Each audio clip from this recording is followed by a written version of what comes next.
Hampton County Council budget hearing. Tonight we'll be reviewing Community and Economic Development and Human Services Departments. Before we start, is there any courtesy of the floor?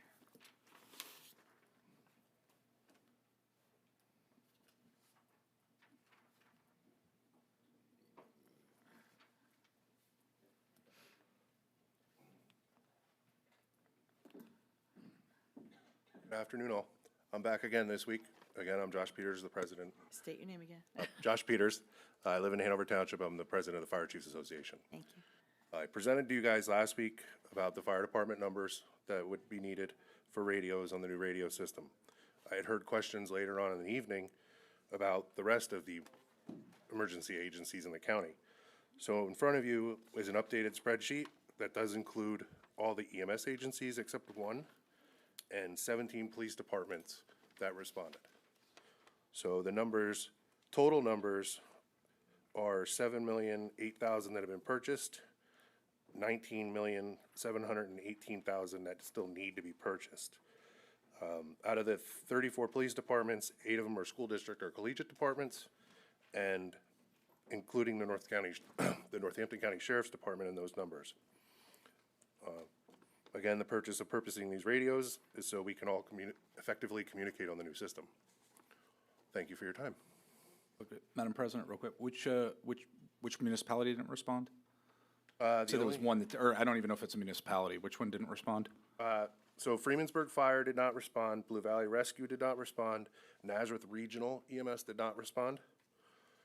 And I don't know the police chief, president of the Police Chief Association, Barnt, just told me 17 responded and what they have and what they needed. Okay. And that the Sheriff's Department was also included in that. Okay, just wanted to make sure. Thank you. And North Caddy says 0 and 0. Does that mean, North Caddy is merging with the Catasauqua Fire Department in Lehigh County. So they are a Northampton County agency, but they have always operated the same as Walnutport on the Lehigh County system. thank you. Thank you. Any other public comment, courtesy of the floor? Okay, we'll start. Yes, sir. Hotel tax, or is that later? It's going to come later. But if you want to make a public comment, courtesy of the floor, you can. This is the only time I'll have a chance to do that? No, well, yeah, you should do it now, yeah. Okay. So, I'm Bruce Haynes, Managing Partner, Historic Hotel Bethlehem. For those of you who've been on council for years, you see me in front of me, usually at this meeting, asking for more money for marketing for Historic Bethlehem. Over the years, you guys have been really grateful. I've been really grateful for your support, and was secured a grant which the hotel administered for basically national marketing to bring people to Historic Bethlehem. It was before we got the UNESCO World Heritage, but we were nominated, and so we thought that was enough to market it. And over the years, in '22, you guys gave us a $75,000 grant. We really appreciate that. And we executed it. The hotel matched that, $25,000. And then in '24, we got another one for the second year.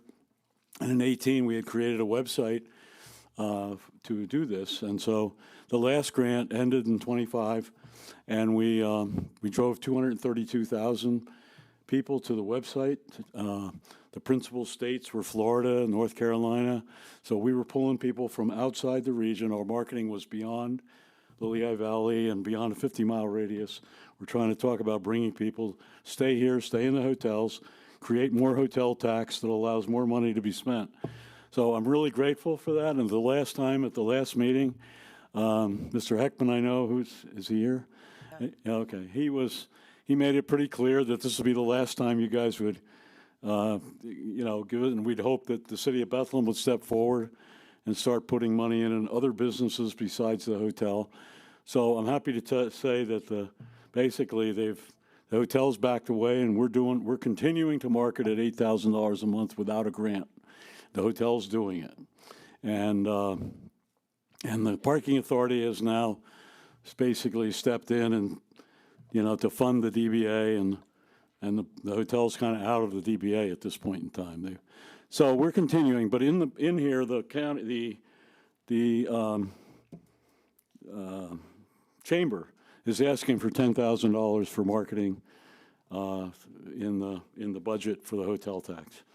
And what I am saying is $10,000 is not even worth doing any, right? You really got to spend a decent amount of money. And I don't think you guys need to continue to fund the Historic Bethlehem movement. What really needs to happen, though, is HBMS, Historic Bethlehem Museums and Sites, is the nonprofit that really basically made the whole thing happen to get UNESCO in the first place. And they're the ones that do all the tours. So we're now bringing the people here, and we need the tour guides, and they are the tour guides. So, you know, the marketing is happening, and I would really recommend that you consider moving the $10,000 that's in there for the Bethlehem Chamber to do marketing, and take that 10, which will do no good at all, and add that to the 15,000 that's in for tour guides, increase the 15,000 budget for tour guides for Historic Bethlehem Museums and Sites, because that's where we really need the help now. We're bringing the people here. Now we need tour guides to really show off and have enough tours to make it happen and have the experience be great. So I'm asking for an increase to, the HBMS is in there for 15,000 for the blacksmith shop, 15,000 for the Colonial Custer Quarter, and 15,000 for tour guides. Ask you to increase that 15 to 25 and transfer the money from that's in there to go to marketing, which really will do no good at all. So I think it's a better use of the funds, and I think it really helps solidify our situation. Obviously, if you can do more than 10,000 to help the tour guide thing, that would be great. If you can find some money somewhere else, I'm just trying to ask for a transfer of 10,000. So thank you. I know I'm early in the program. I appreciate it. Any questions? Thank you for all the support you guys have done for the last 7 years, and we really appreciate it. And the hotel's very grateful. We collect $300,000 a month for a hotel tax right there. So, you know, thanks for giving us some of that back to be able to use over the years. And we'd like to now move it to another area. Thank you. Thank you, sir. Is there anyone else who wishes to speak to courtesy of the floor? Okay, starting on page 70 in the White Book with Community and Economic Development Summary.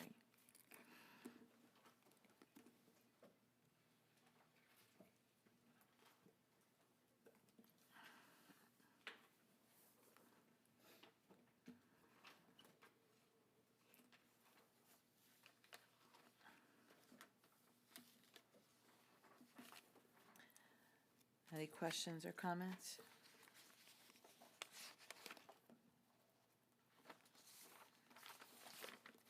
Okay, moving on to page 71 for Development Administration and 62 in the Blue Book.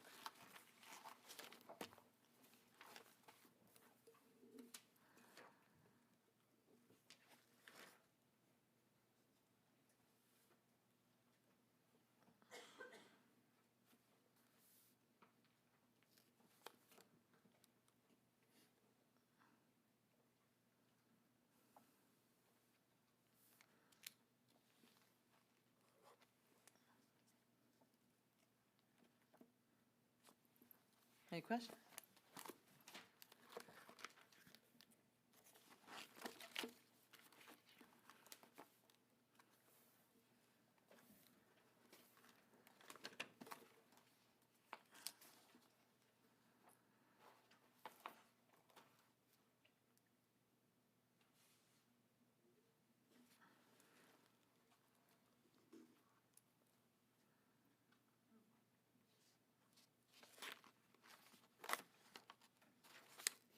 I have a question, only, the fee for the county festival, Tina, was what?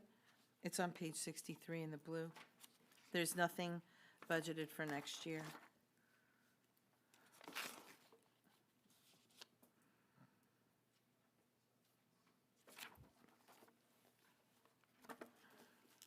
It may be somewhere else, sorry, I'm seeing it here, I'm asking here. Which one did you say? Page 63.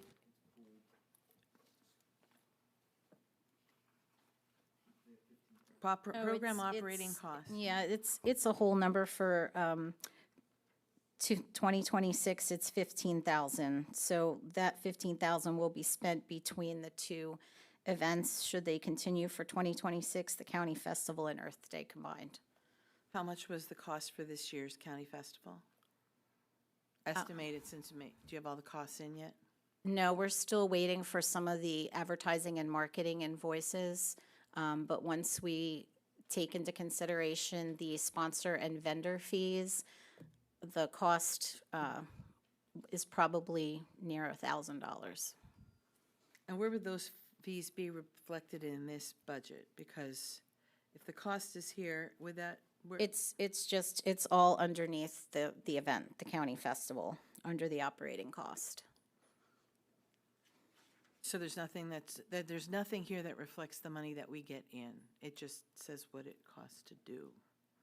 It'll come in. We'll have that as revenue income, but we're not done with this year's festival numbers yet. Page 62, the county cost reimbursement is the line item for festival revenue. So 11,800 is what was anticipated? Yes, but we're still working on Is that finishing. just for that event, or is that Just for that event. Thank you. Yep, that's vendors and sponsors.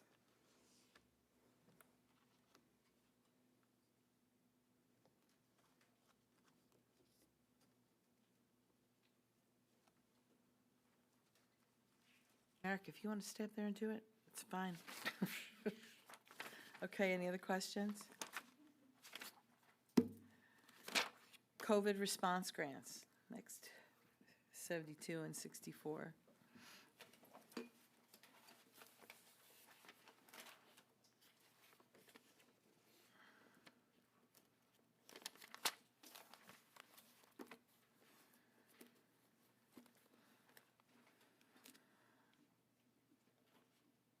Anyone have questions?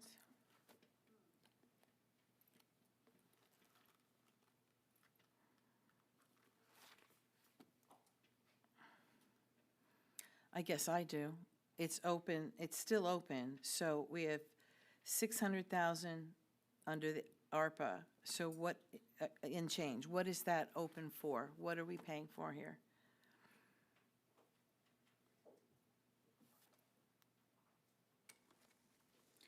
So this is money that is still yet to be drawn down from grant agreements that have already been committed with the ARP money.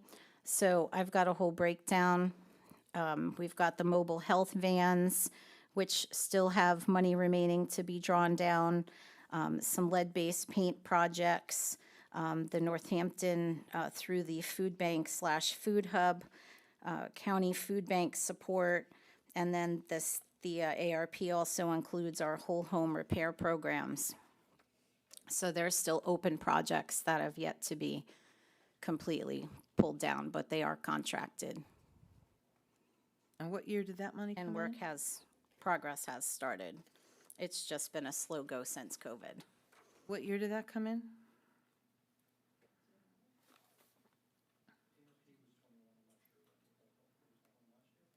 $2021 for the ARP money, and last year for the whole home repair through the state. So then if it came through the state, was that state, I don't understand that. This- ARPA money that came to us is separate from state funds, correct? The whole home was separate through the state of Pennsylvania. All the COVID money was the federal. So where's that reflected? Because I see an HS emergency rental assistance too, but that's not what you're referring to, correct? That is, Oh, So essentially, the state's allocation of our ARP funding, a portion of that was used to fund the whole home program. That's what was allocated to us. So it still has all the same stringencies of the regular ARP funding, which is why it's budgeted as such. but it's not a separate line item. Not as far as a revenue Not is here. concerned.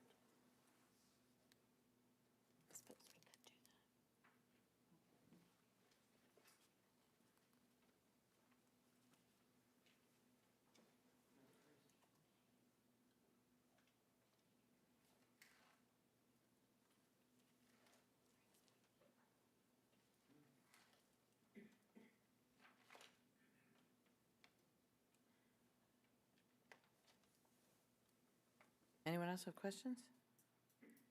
It also says that we returned money, is that correct? Am I reading that wrong? Return of unspent ERAP funds to DHS?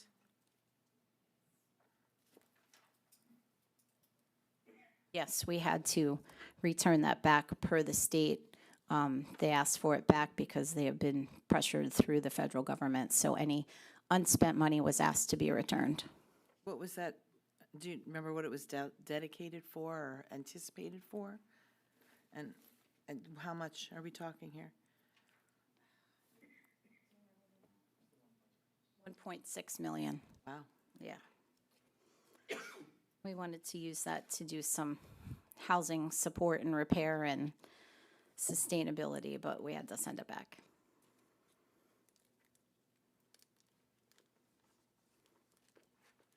Any other questions?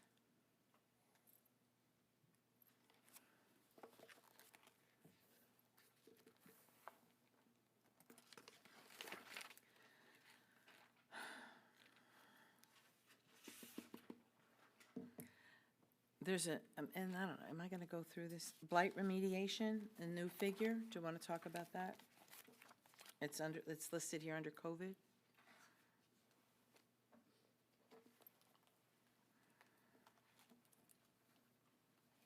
The blight remediation line item was actually a budgeted amendment from last year where council took some from the lead remediation portions of ARP and moved to a blight remediation line item.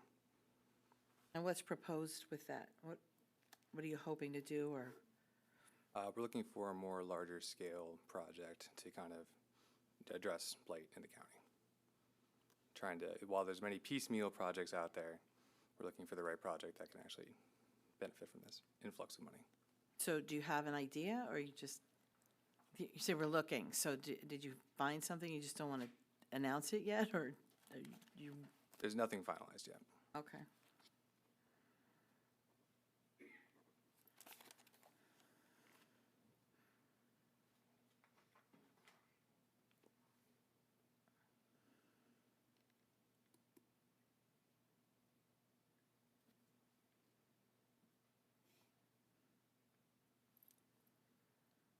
And the mobile health vehicles, what are they?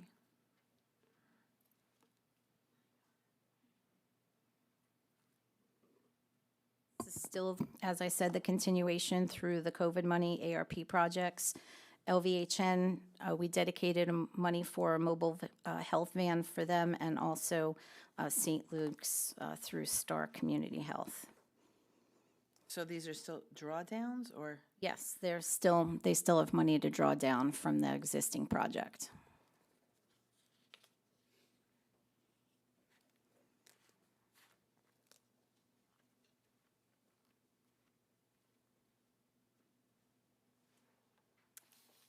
All right, since I'm the only one asking questions, I'll move on to affordable housing.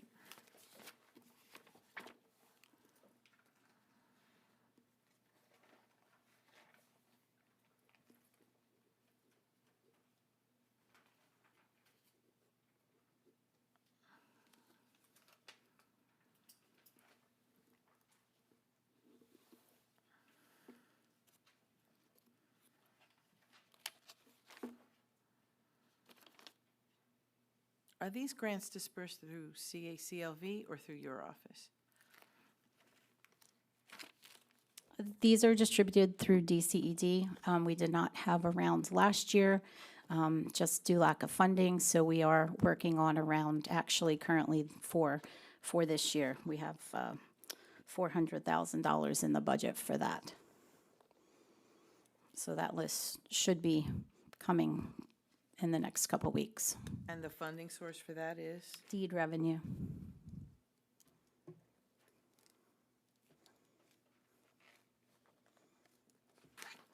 Anyone else?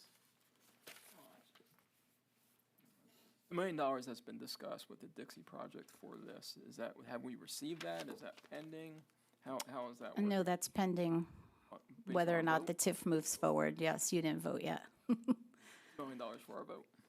1.1 is what we would get, yes.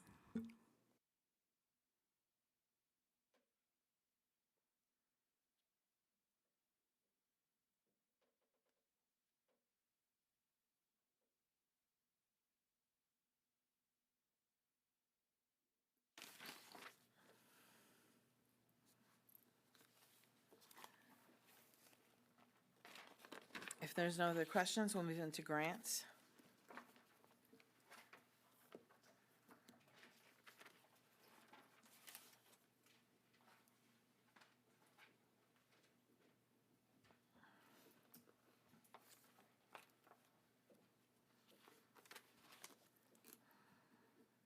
Any other questions?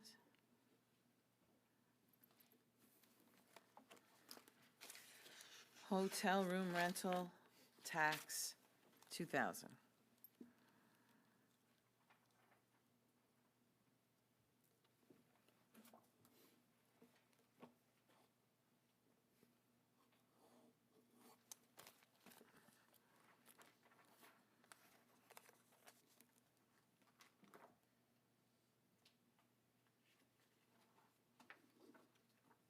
Lori, I'll ask a question. Go ahead.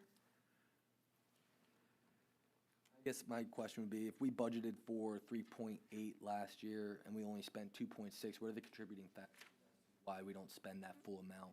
Just projects not, or just things not being ready to spend on? Correct, right.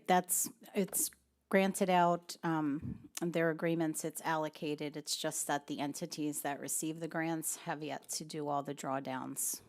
Some events actually will take place in the holiday season, so they have not even occurred yet. I guess my question would be, so if we projected 2.6 last year, or 3.83 last year, we only spent 2.6, we're budgeting the same amount this year, would it be reasonable to expect we'll kind of have a similar situation? It's been pretty consistent over the past couple years because we only program out what we receive in. Thank you. You're welcome.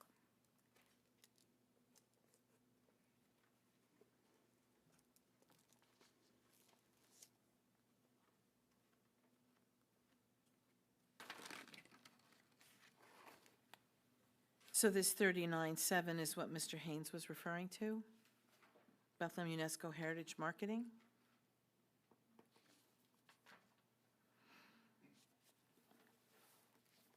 I don't want to speak for Mr. Haynes, but for my assumption of what he's trying to get at is the new round of grants. And so in the back of the, I believe, is it the white or the blue book? The white book of this year's awardees, he's looking to make changes to other entities to increase the Historic Bethlehem Museum and Sites, concierge, and heritage tours. Pages 175 and 176. And all that money is reflected where in the 1,043,000 is the breakdown of all these, or what? I mean,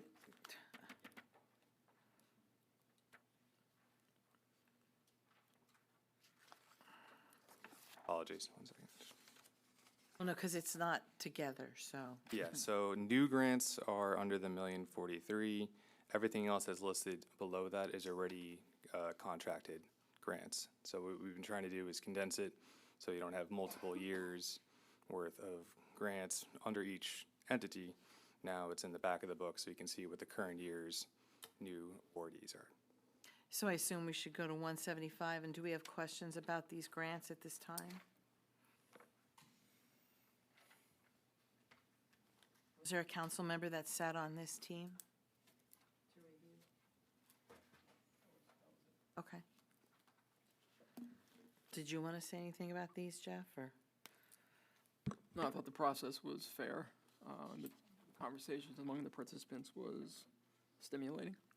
And I think the recipients received, for the most part, everything they asked for.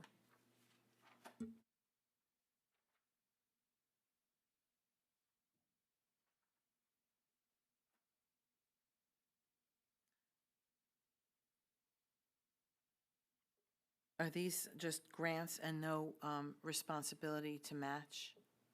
Or do these entities have to, because I know some of your grants are matching and some are not. Yes, hotel tax has a grant, 25% match of funding is required, sorry.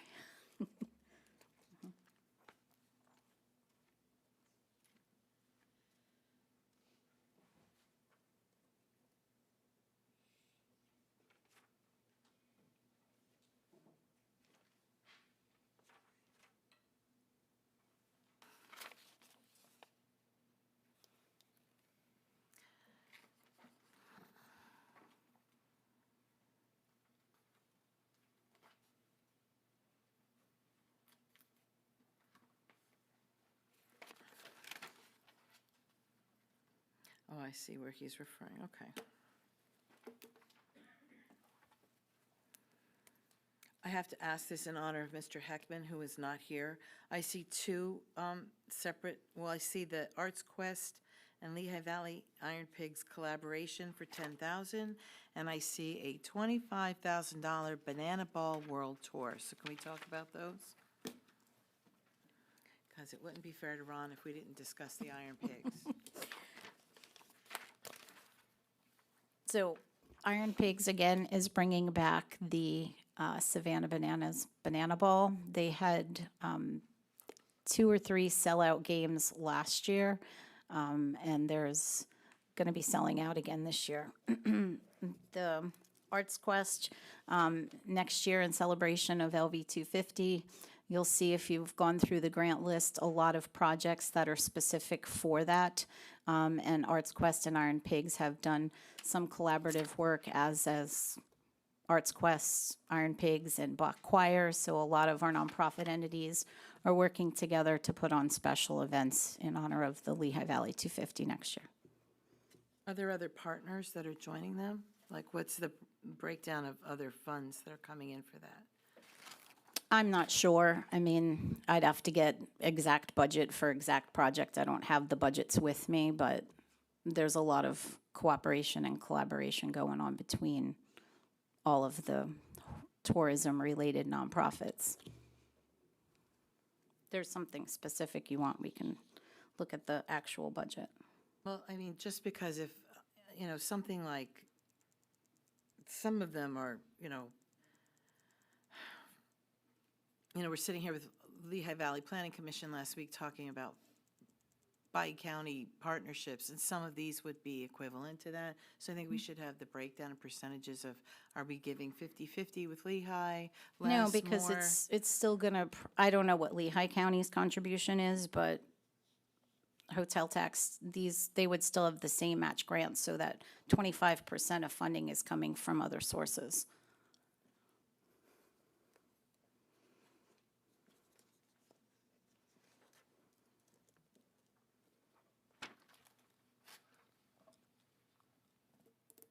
And I see 2 different ambassador programs. One is in Bethlehem and one is in Easton. Correct. What are they? They provide some street safety, cleanup work. They give directional and visitor information out to all the visitors in the downtowns.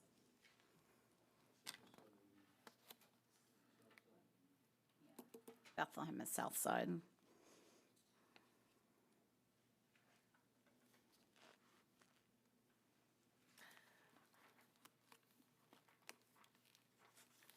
Anybody else?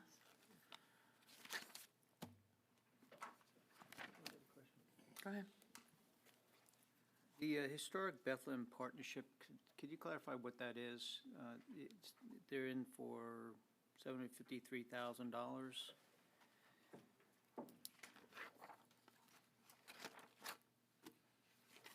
Page 176, Historic Bethlehem Partnership, $753,000. I just would like some clarity and definition around that. Which page, John? Sorry. Page 176, the last line item. Oh, yeah, at the bottom.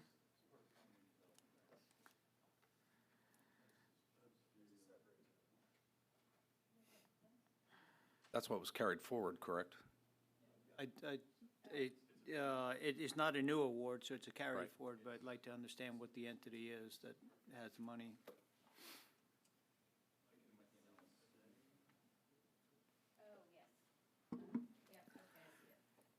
Down at the bottom, that 753, that is a pass-through grant that we sponsored through HBMS that did a presentation earlier at an EDC committee meeting, and that is simply RACP pass-through money. RACP? Yes. Or RCAP, What is depending. that going towards? That's they're refurbishing their historic properties over there. And it's continual ongoing, so they've got a couple different applications, but that's the state pass-through money for those rehab projects. So I probably ask this all the time, but then how long does that extend? Like, before they say, like, you had to give some money back, or before the state says, okay, give it all back? So how long do we extend that out? How many years, or? I mean, that specific one is not under our purview, that's up to the state, but as far as our departmental grants are concerned, they're typically annual contracts. And if the entity needs an extension for whatever reason, being construction delays or supplies or what, complete the projects. Do we have that detail listed anywhere in the current books, or do we have to go back to prior grant books? I'm sorry, for which one? Detail for the RACP that we're talking about? RACP grant. You would have passed a resolution. Council passed a resolution for us to be the pass-through for any of the pass-through monies. We don't detail it in any of these books going forward. No. No, but there are resolutions for every grant pass-through that we provide. Thank you. You're welcome. So it's the same amount as last year, which, does that mean nothing was done this year? Yes.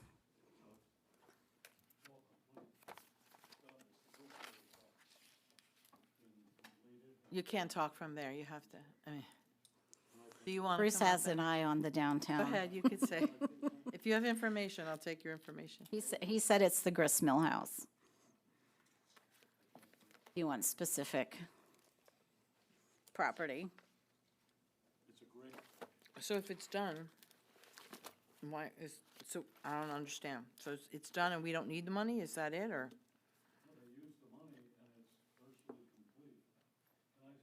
You have to come up to the mic, sorry.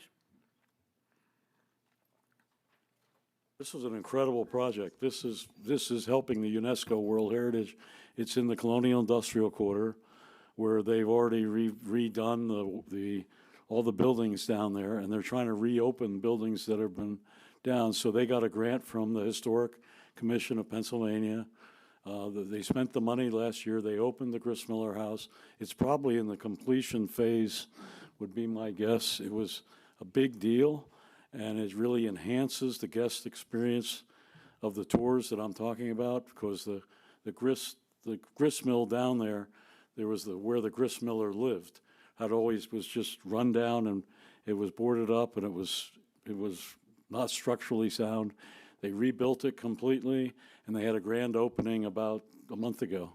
So it's probably in the final phases of closing out, would be my guess, because, and it is a great, great project, and it really enhances the whole experience. And if we have more tour guides, we can get more people through it.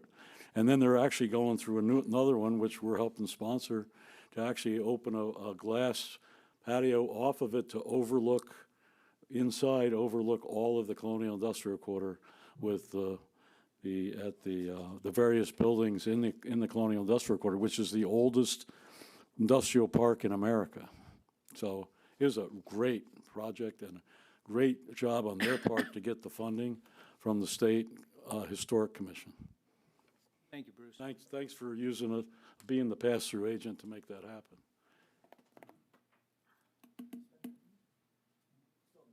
I what I- still want to clarify, the RACP process is not county funds, so it's in here as us as a pass-through being awarded. We don't draw down the funds until the end of the RACP process, which is when the final audit of said project is completed, then the full reimbursement is made.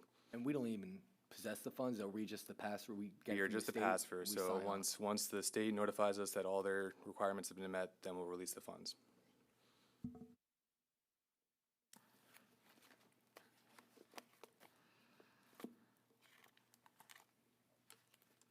Any other questions? Hotel room rental tax 2005.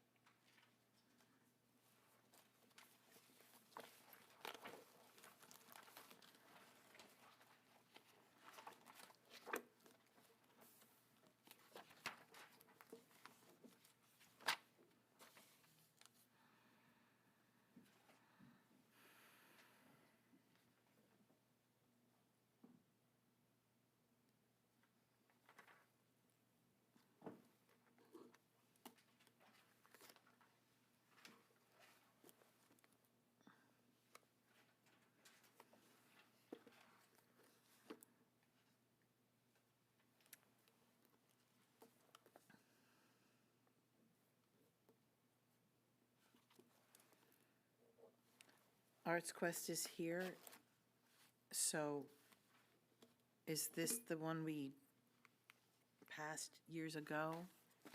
How many more years do we have on this? We have 5 left? Thought we passed it the first year I got here, no? Thought it was only 10 years, no?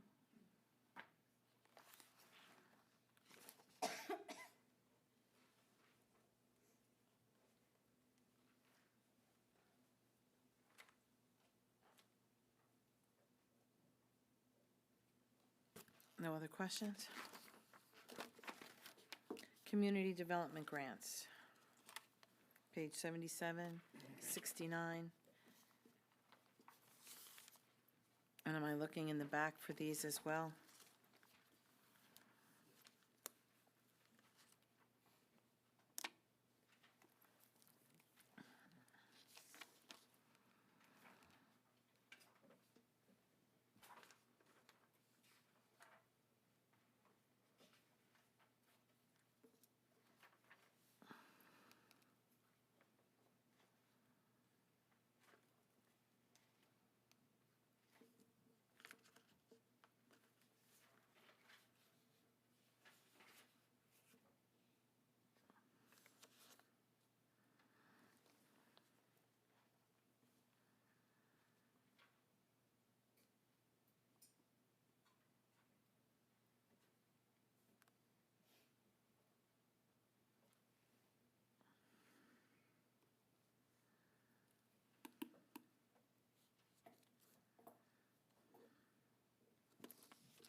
No questions?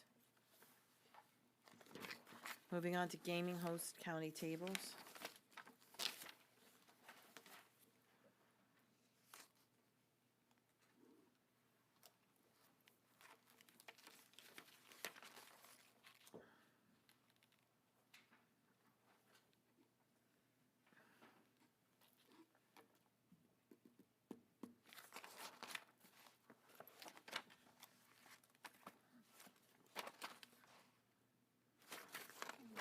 And community improvement and community planning, what are those grant monies for?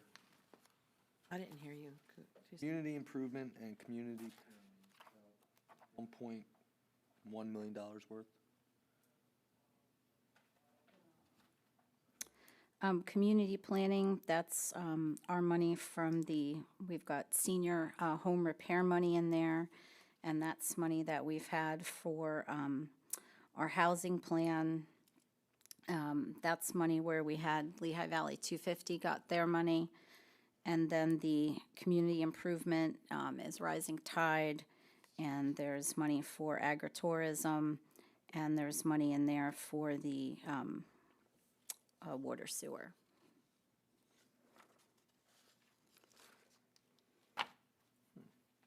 Thank you. What's the, this is a share as well. What's the percentage that, is this a 50% match or 25 again for these projects? No, Grow Norco projects? No, these are nothing to do with that. These are things that we can fund independently.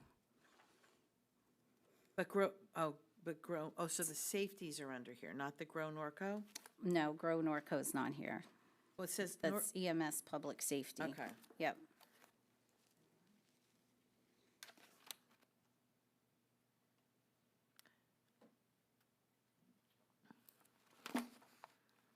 Do they have a match? The EMS?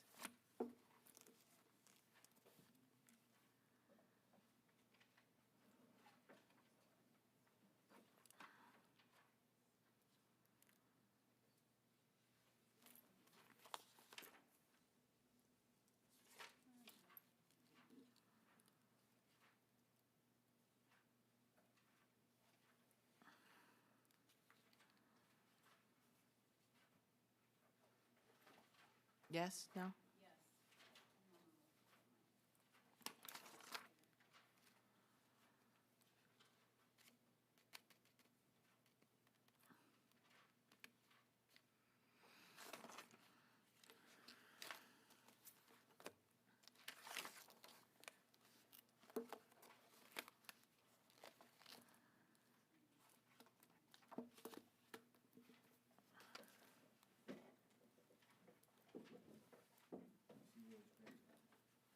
Back page.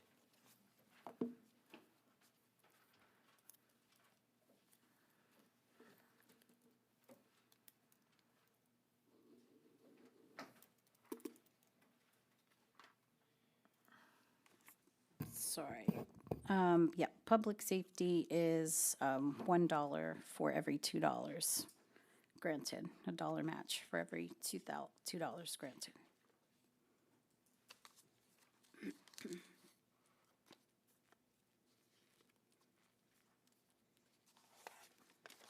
So, where was I?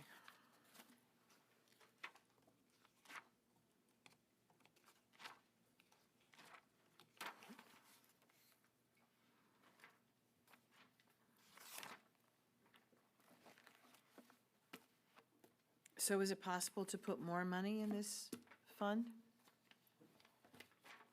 Into public safety, Yes.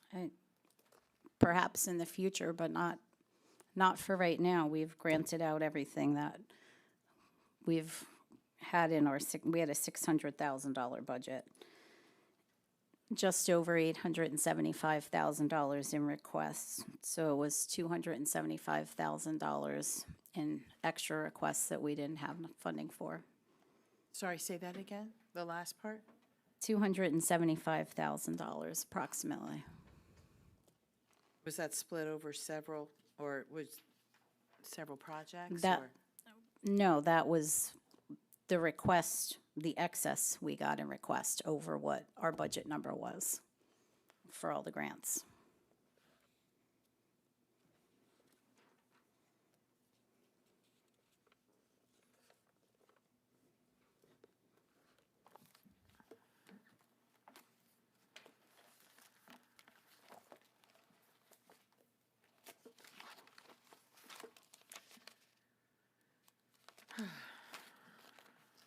Tina, was that the Grow Norco that you just mentioned that you had oversubscription for?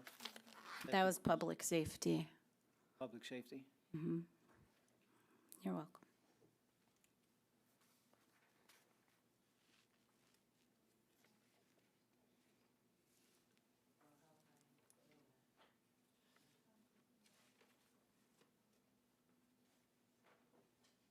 Are they, Mr. Kraft, did you have a question?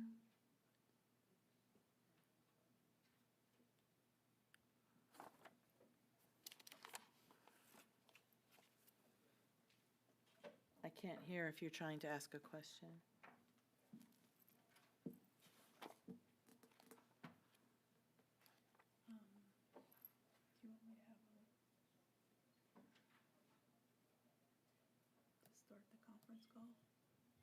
If they have questions.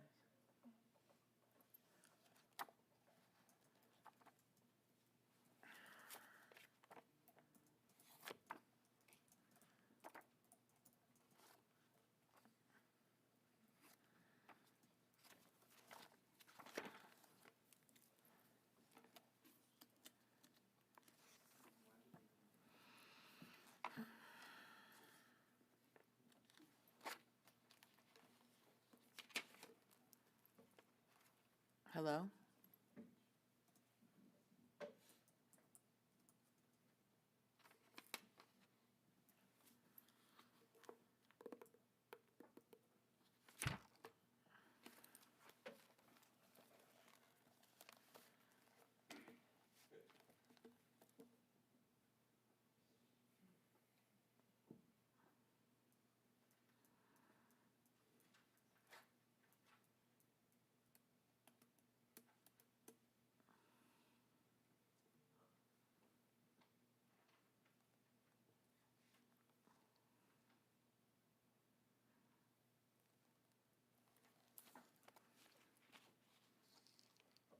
Are they coming through? So if they text their question in the chat, we could read it. I can't. Or I can have them call in on the phone line. All right, whatever. We can't get through, so I can come back to their questions when they get here.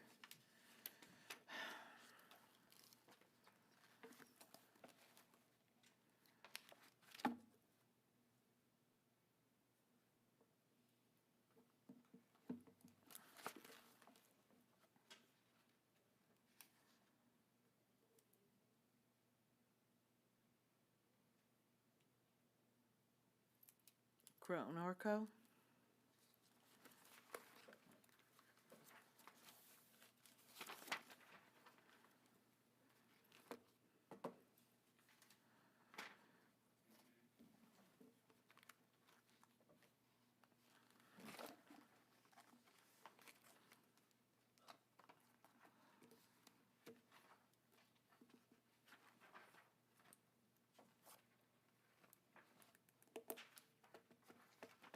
Any questions?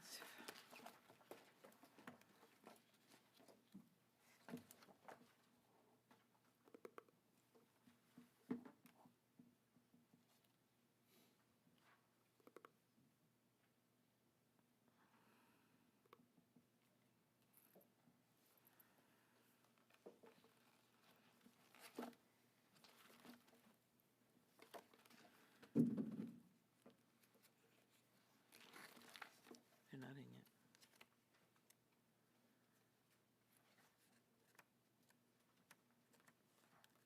Are they calling or no?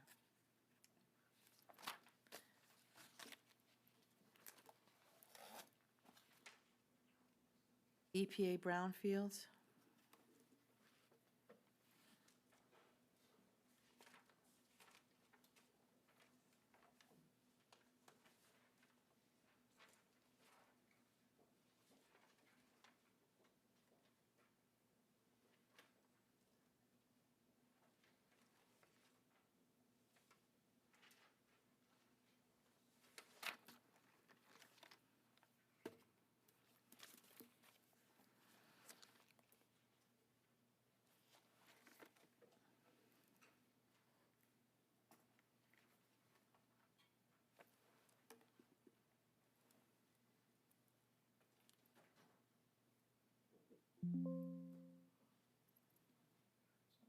I know, right?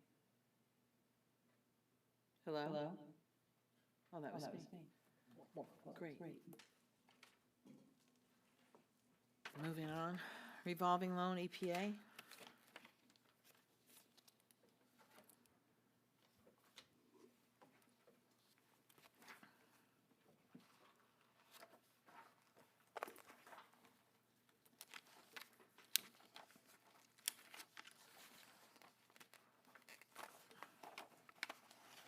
Revolving loan, MCLSA.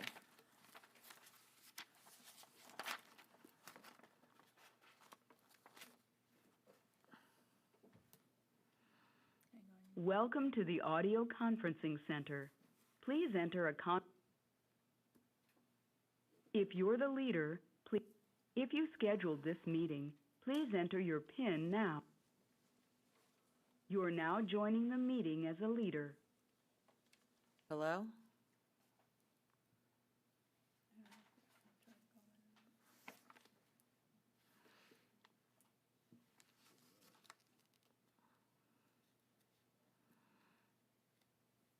Are there any other questions regarding community and economic development? Did they type any questions in?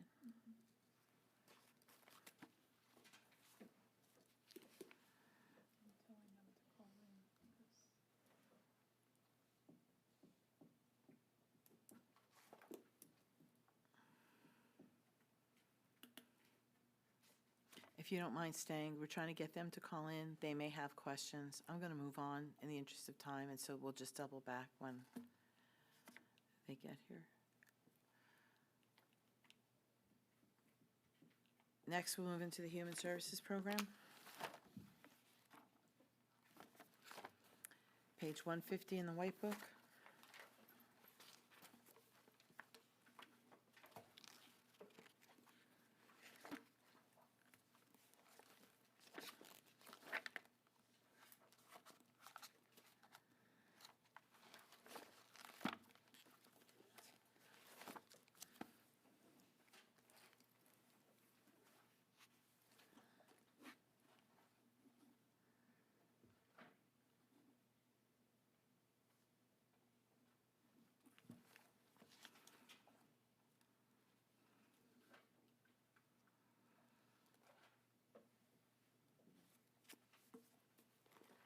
Any questions about their program summary?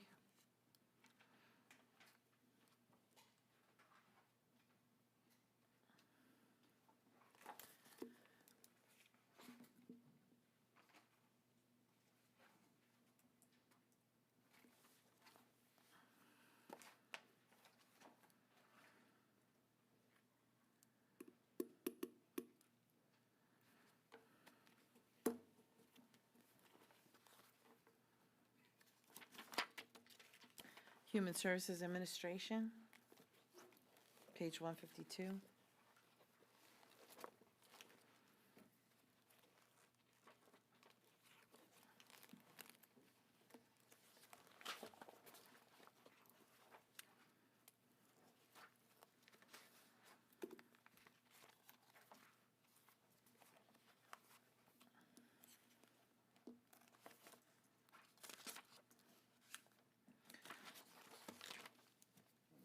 Yes.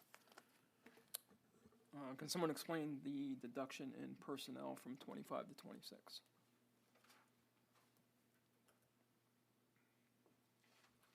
The good news is that answer will be the same across just about every page, and that's because of the way the retirement and OPEB benefits were budgeted for next year.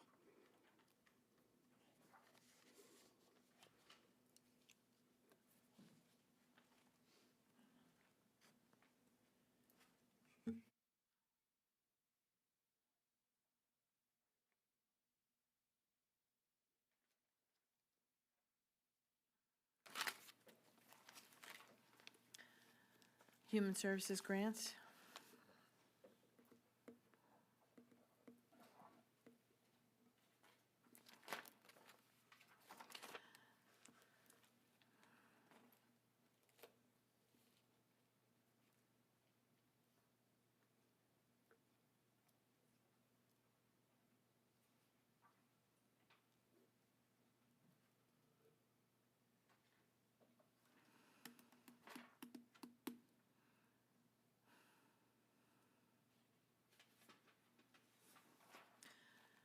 so Ms. Wondolowski, what do these actually encompass, or how are they broken down? Because I realize there's 3 different categories here, but So, managed. I'm sorry, say that last part again? How are they managed and for what purpose? So these are the Homeless Assistance Program grant, Human Services Development Fund grant, TFAP, which is Temporary Emergency Food and something. That's a CACLV, commodity-driven grant. So that's not actually funding that we provide them. It's much like a pass-through. And MATP, which, as you all know, is also pass-through through Atlanta. So we have providers who manage the Homeless Assistance Program grant money and the Human Services Development Fund money. So all of this is passed through to those entities, or is any of it under your purview? So the HAP and the HSDF that is money that we get, that we allocate to providers to run those programs. MATP is a pass-through. We do actually physically get that money, and we simply pass it on to Atlanta based on their invoices.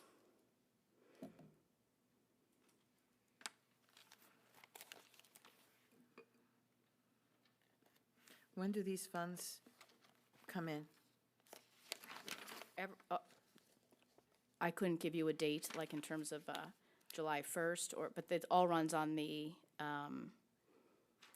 fiscal year, so July 1 to June 30. So that is how we budget all of our funds. So do we not get them this year, or did we get them?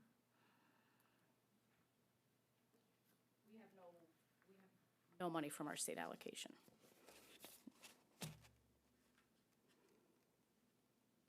And what about the federal?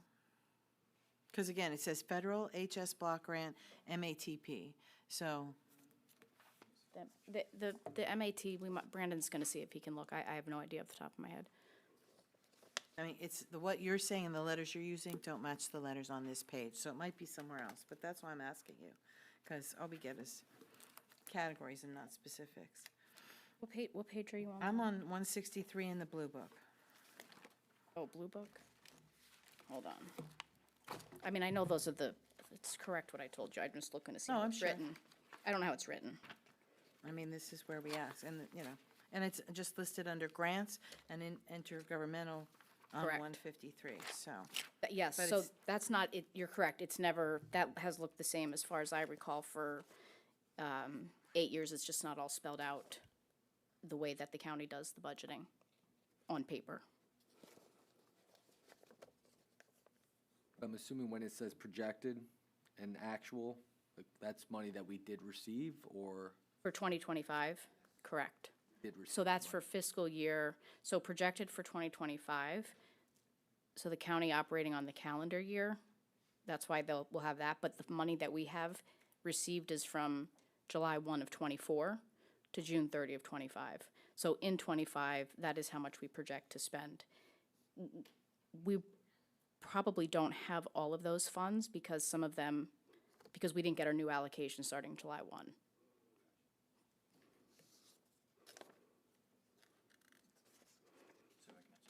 Thank you. So the federal money we have continued to receive, we have all that for the year, so that's on track. The block grant money we get quarterly, we have not received quarters 3 and quarter 4 of our calendar year, because that's under their state budget impasse. And the MATP we have continued to receive. Thank you.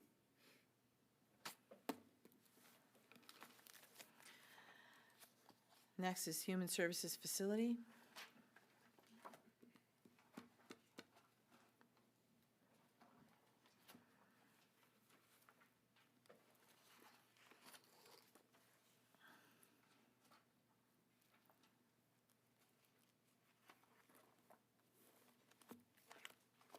No questions?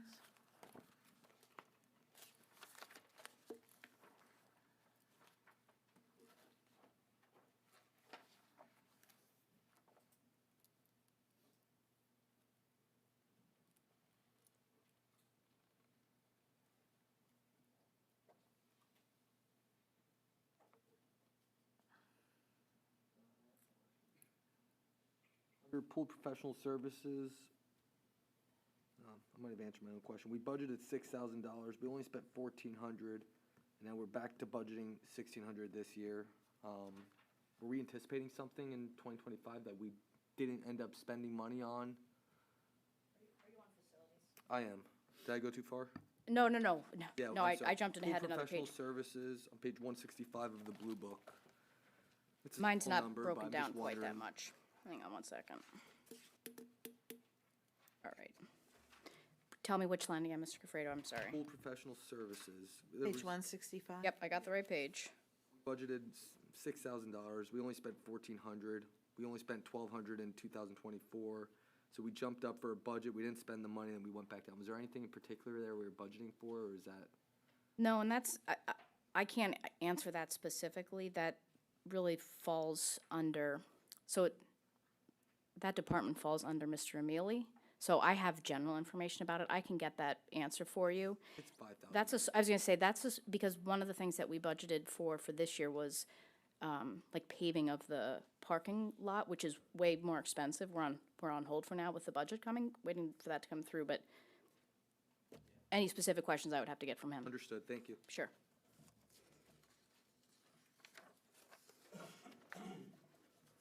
Any other questions?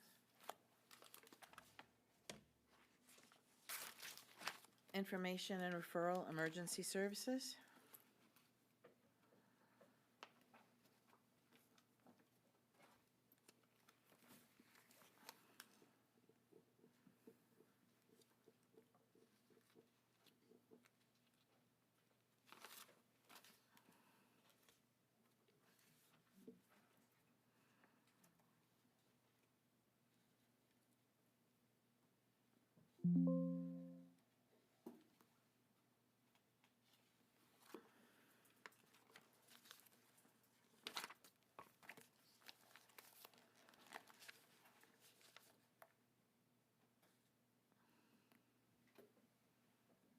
Any questions?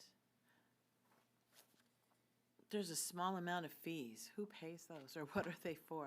Are they insurance fee? Or what? It's not even it's $800. It's used for like emergency, if someone can't afford a prescription or something. So it's a tiny amount of money. It doesn't obviously go very far. That's the funding we get from the Jean Dress Down Day. Iris is one of the recipients of that funding. And I haven't, oh, Mr. Gafredo got up, but I haven't answered. The $6,000 in '25 was for the appraisal of the building, because the way that we have the loan on that, we only can charge back to the state fair market value. So that's what that was for. And that doesn't have to be done every year. How's the staffing for Iris? Is it consistent? Are they still Full. fully staffed? Yep, full. I don't like answering that question. It's terrible. I want to jinx it. Because I don't want to jinx it. It's full. That's good. Yes, it is. I don't think it's a jinx. I think it's great. Next, we have, any other questions under that category? I know what they do if anybody has questions. Are there any concerns or anything else? Like, I think there was issues with transportation, or overtime is meeting the needs of the staff, like, because obviously these people go out and they have to sit on calls and stuff, so we're.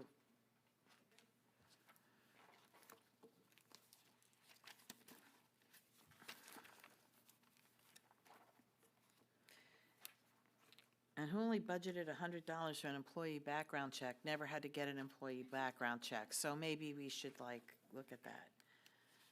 It's not cheap. And Veterans Affairs, oh, Mr. Gafredo, did you hear the answer to your question when you got up? The $6,000 was an appraisal on the loan, the way that was. So it was cheaper than we expected?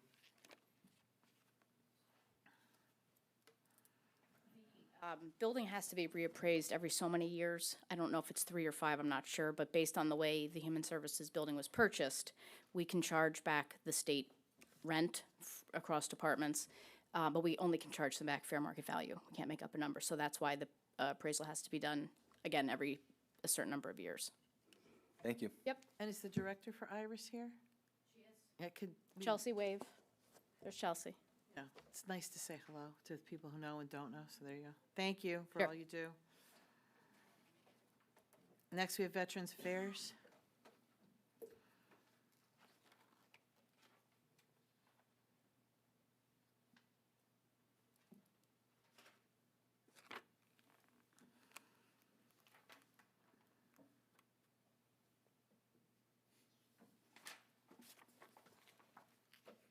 Any questions?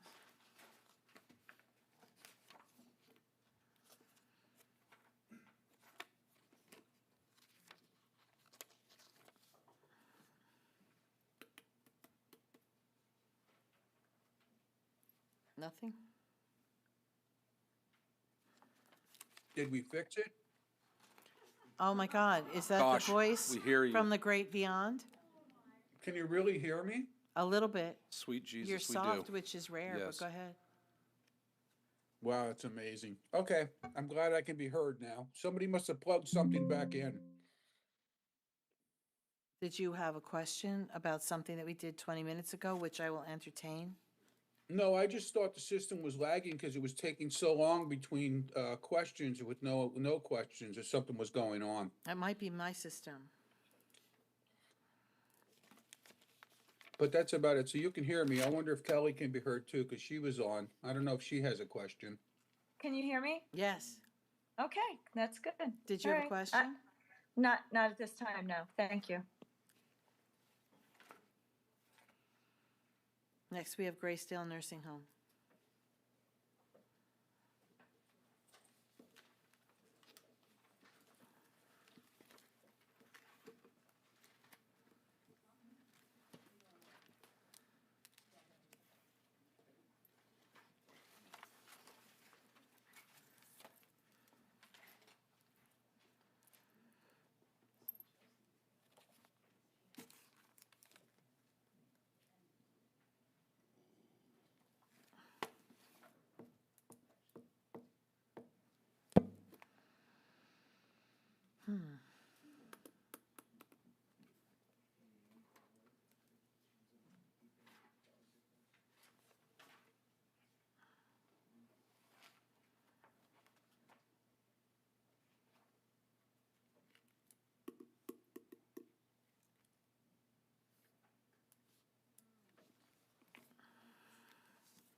So, where do we show our agency nursing in the line items? Is that 173.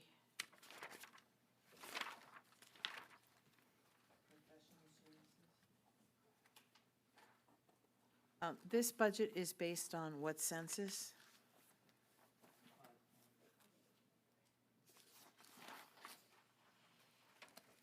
$520. What's the current census? It's hovering right around 500, give or take.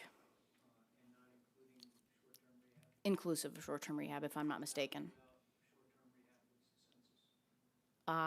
Give or take 5 or 10, depending upon the day. Less. So 5 to 10 in short-term rehab, we're probably close to averaging. So the goal is to, I think there's room for at least 20 folks on that unit. Yep.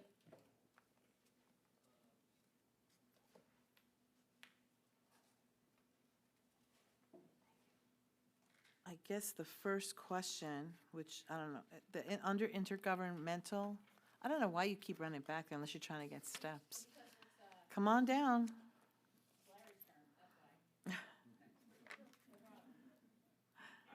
Hi. Under intergovernmental, all of these Medicare, medical assistance, et cetera, are these fees or funds in jeopardy because of the federal shutdown? Or are these people's insurances that are paying for their stuff? Like, how does this work? I should know, but I'm asking now in this new world order how this is working. True. These, we've not been made aware there are going to be implications as a result of anything that's going on. So these are the actual billings that we do for the average daily census.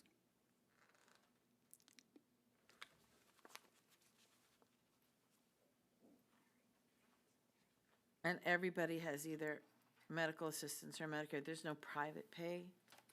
There are private pay, and those are under charges for service. You see a line item for patient income. Thank you. Mm-hmm. What are we charging per diem $600. a day? Correct.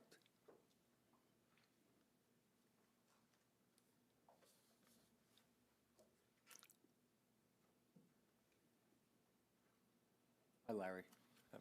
Hi, John. Under the program operating costs, in 2024, we spent $23.7 million. 2025, we reduced that and we spent $21.6 million. And now we're going to budget for 21.7. Can you give us a little insight as to what causes that fluctuation from 24 to 25 of about $2 million, $2.1 million? And if we are being wise into budgeting for 2026 on the lower end of that scale? It's a pretty big number. Fluctuation of $2 million can be pretty, Actually, the $2 million of that money is the IGT expense has actually dropped, and that's a reflection of our census. And as we bill out for census days, the billing that we receive is based on a per diem basis.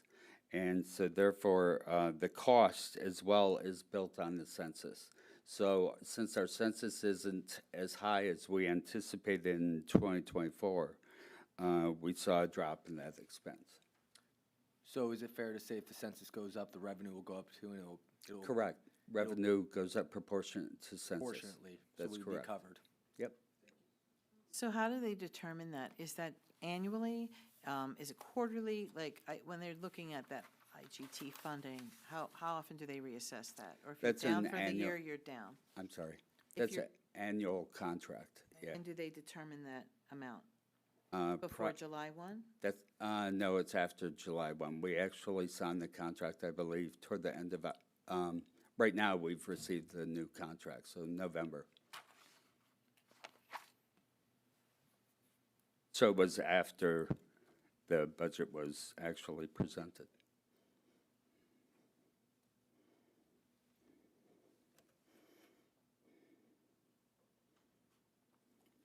One more question. Professional services, which has our agency nursing in, did we make the switch to go to what was it, Televera, what was the name of that, agency? Talavera, yes, Did we make that switch? yes. That, are we expecting to spend more money with them? I see that we're budgeting $28.8 million. Last year we budgeted 27, but we spent 25.256. We're budgeting about $3.5 million more this year, which happens to be the same amount of money that we're not paying for retirement. So I'm just wondering, are we spending our money in the right spot here? Are we spending more money for agency nursing and not funding our retirement? I know that's not an answer that you can come up with, but Right.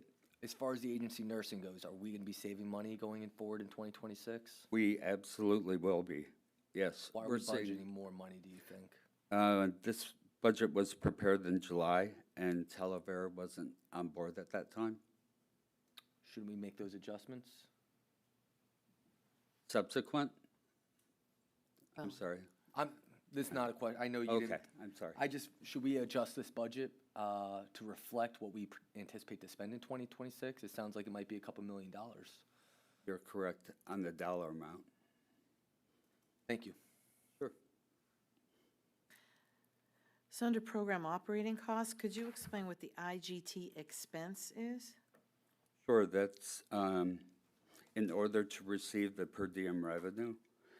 We spend for the IGT expense on an annual basis. It's actuarially determined how much our facility will be charged.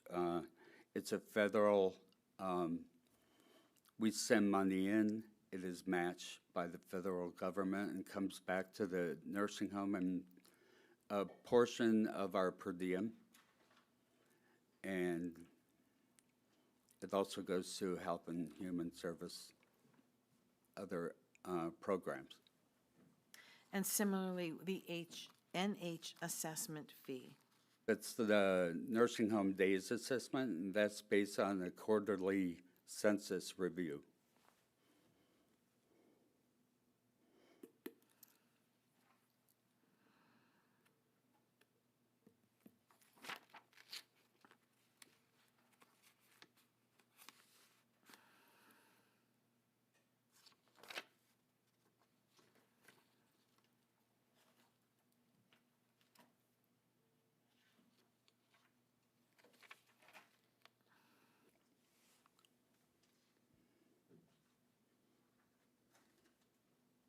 Any other questions?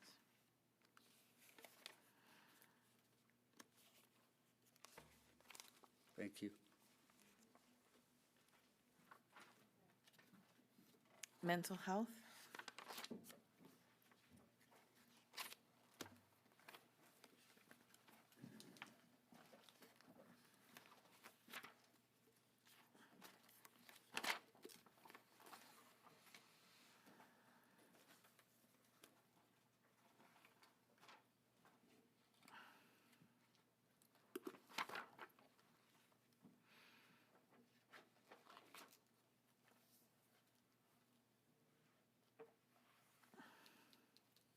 I guess I'll ask the same question that I asked in the other category, which is under intergovernmental, what does that look like now? Well, we projected all of the human services budget as flat funded. So we don't, obviously, we don't have our state funds yet. So the budget was built assuming that, that we would be flat, that we wouldn't lose, that we wouldn't gain. RMTS is what? Random moment time study. It's a nightmare, but it is, you cannot imagine how many hours this takes. The gist of it is that it's how they invoice the state for unallowable administrative expenses. So there's certain salary costs or things that are unallowable for block grant dollars. So that's how they're able to get reimbursed, is through that time study. And it says state allocation, so they have 746,000 is the money that we're not getting, or? What page are you on, Lori? I'm on 175 in the blue. Thank you. I'm sorry. Hang on. No, it's To really look at the white, should I? I think I only have the white. That's why I always get, we don't like to waste all the paper. Okay, so I'm sorry, which line item on 175 did you say? I was looking under intergovernmental, Okay, go ahead. State allocation. yeah. I can clarify with our accountant and get back to you. But And it, the as block far as I grant know, it's also, just is part of the block block grant not in either? that we've gotten, like literal cash received. Correct, we have not. So no block grant funds and no state allocation, but the Oh. RMTS? Let me grab my cell phone because I've got someone helping me with answers when I don't know them, so hold on one second. Brandon, can you help with any of these, or no, this is your? In terms of 175 and what we've received? The state allocation, but I think that's probably a Chrissy question. I can get back to you. I just know that the totality of that is all of the revenue that mental health will receive. And the ARPA is gone, although it was budgeted for 161 and it projected as 68, so did we spend out all the remaining mental health ARPA money? So whatever we had is drawn down, and we do not have any more for 26.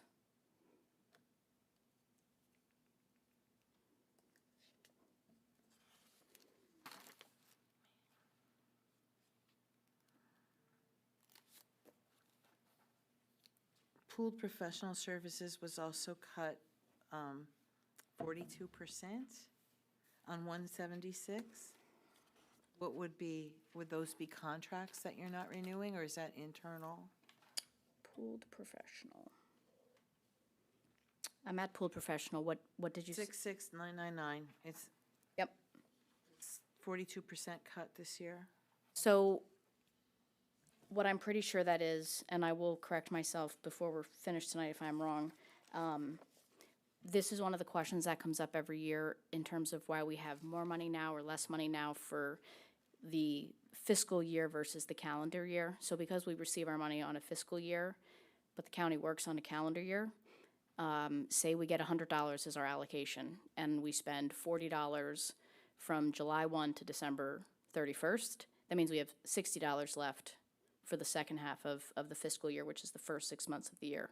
So the large swing of numbers throughout the whole human services budget is often due to the timing of the allocation and the budget comparing state or fiscal year to county calendar year budgets.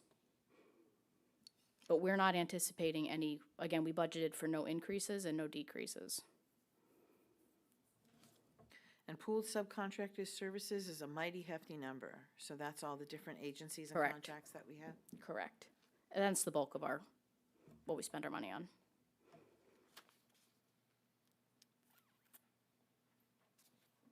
Well, I wish I could help you, but Me too. I'm talked out about it this year. There's nothing else I could say. Anybody else have mental health questions? Yes, sir. But in the category of capital, there's no money budgeted for computer hardware, computer software. Is that a concern, not a concern? Are you white book or blue book? 177. Okay. So no, I'm not concerned at all, even if we don't get any computers. We have always operated for the last 8 years that I've been here, and that the policy predates me, that they automatically get new computers when they expire, which is after about 4 years. And so we actually have just taken the position that we're going to try to hold on to them longer, because even though we have funding to get them, it doesn't always make sense to spend it on that when we can spend it on something else.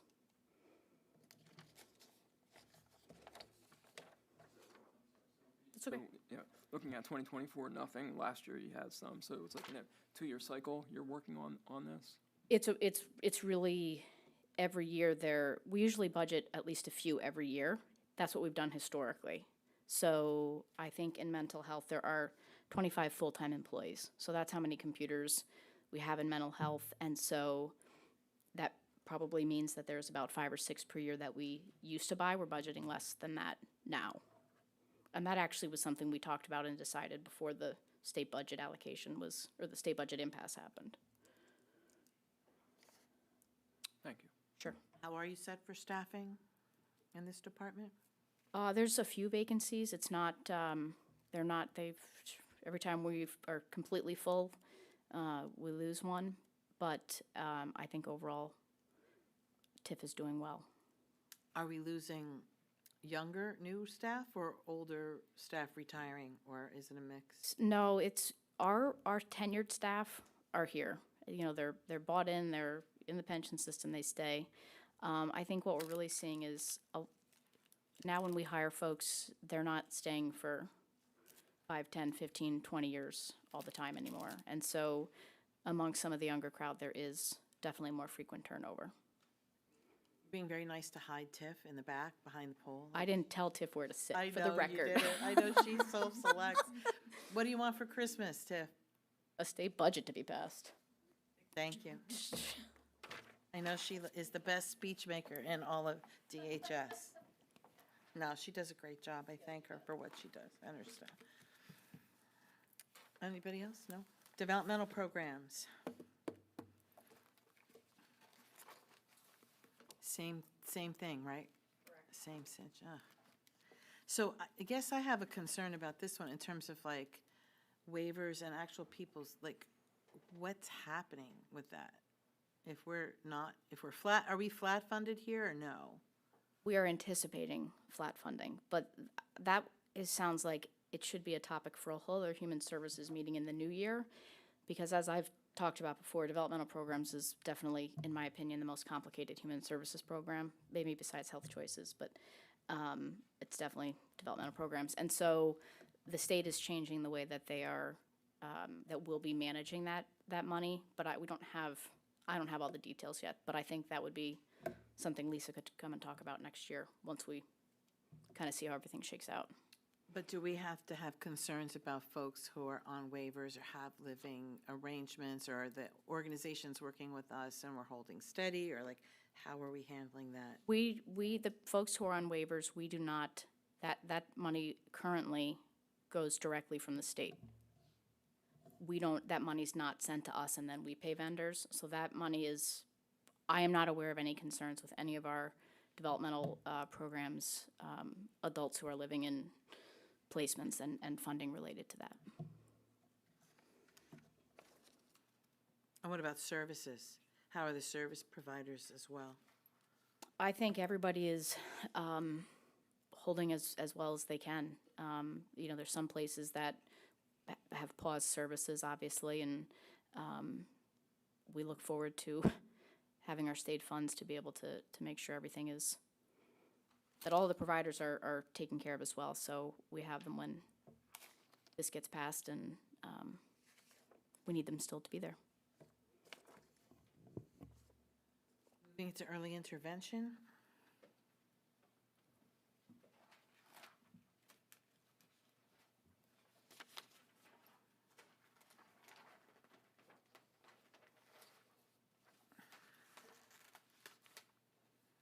And I guess I should double back. How's the staffing in developmental department and early intervention? How are we holding for staff? Developmental programs is full. EI might have a spot or two, but their caseloads are at or below what they have to be. So they're in very good shape as well.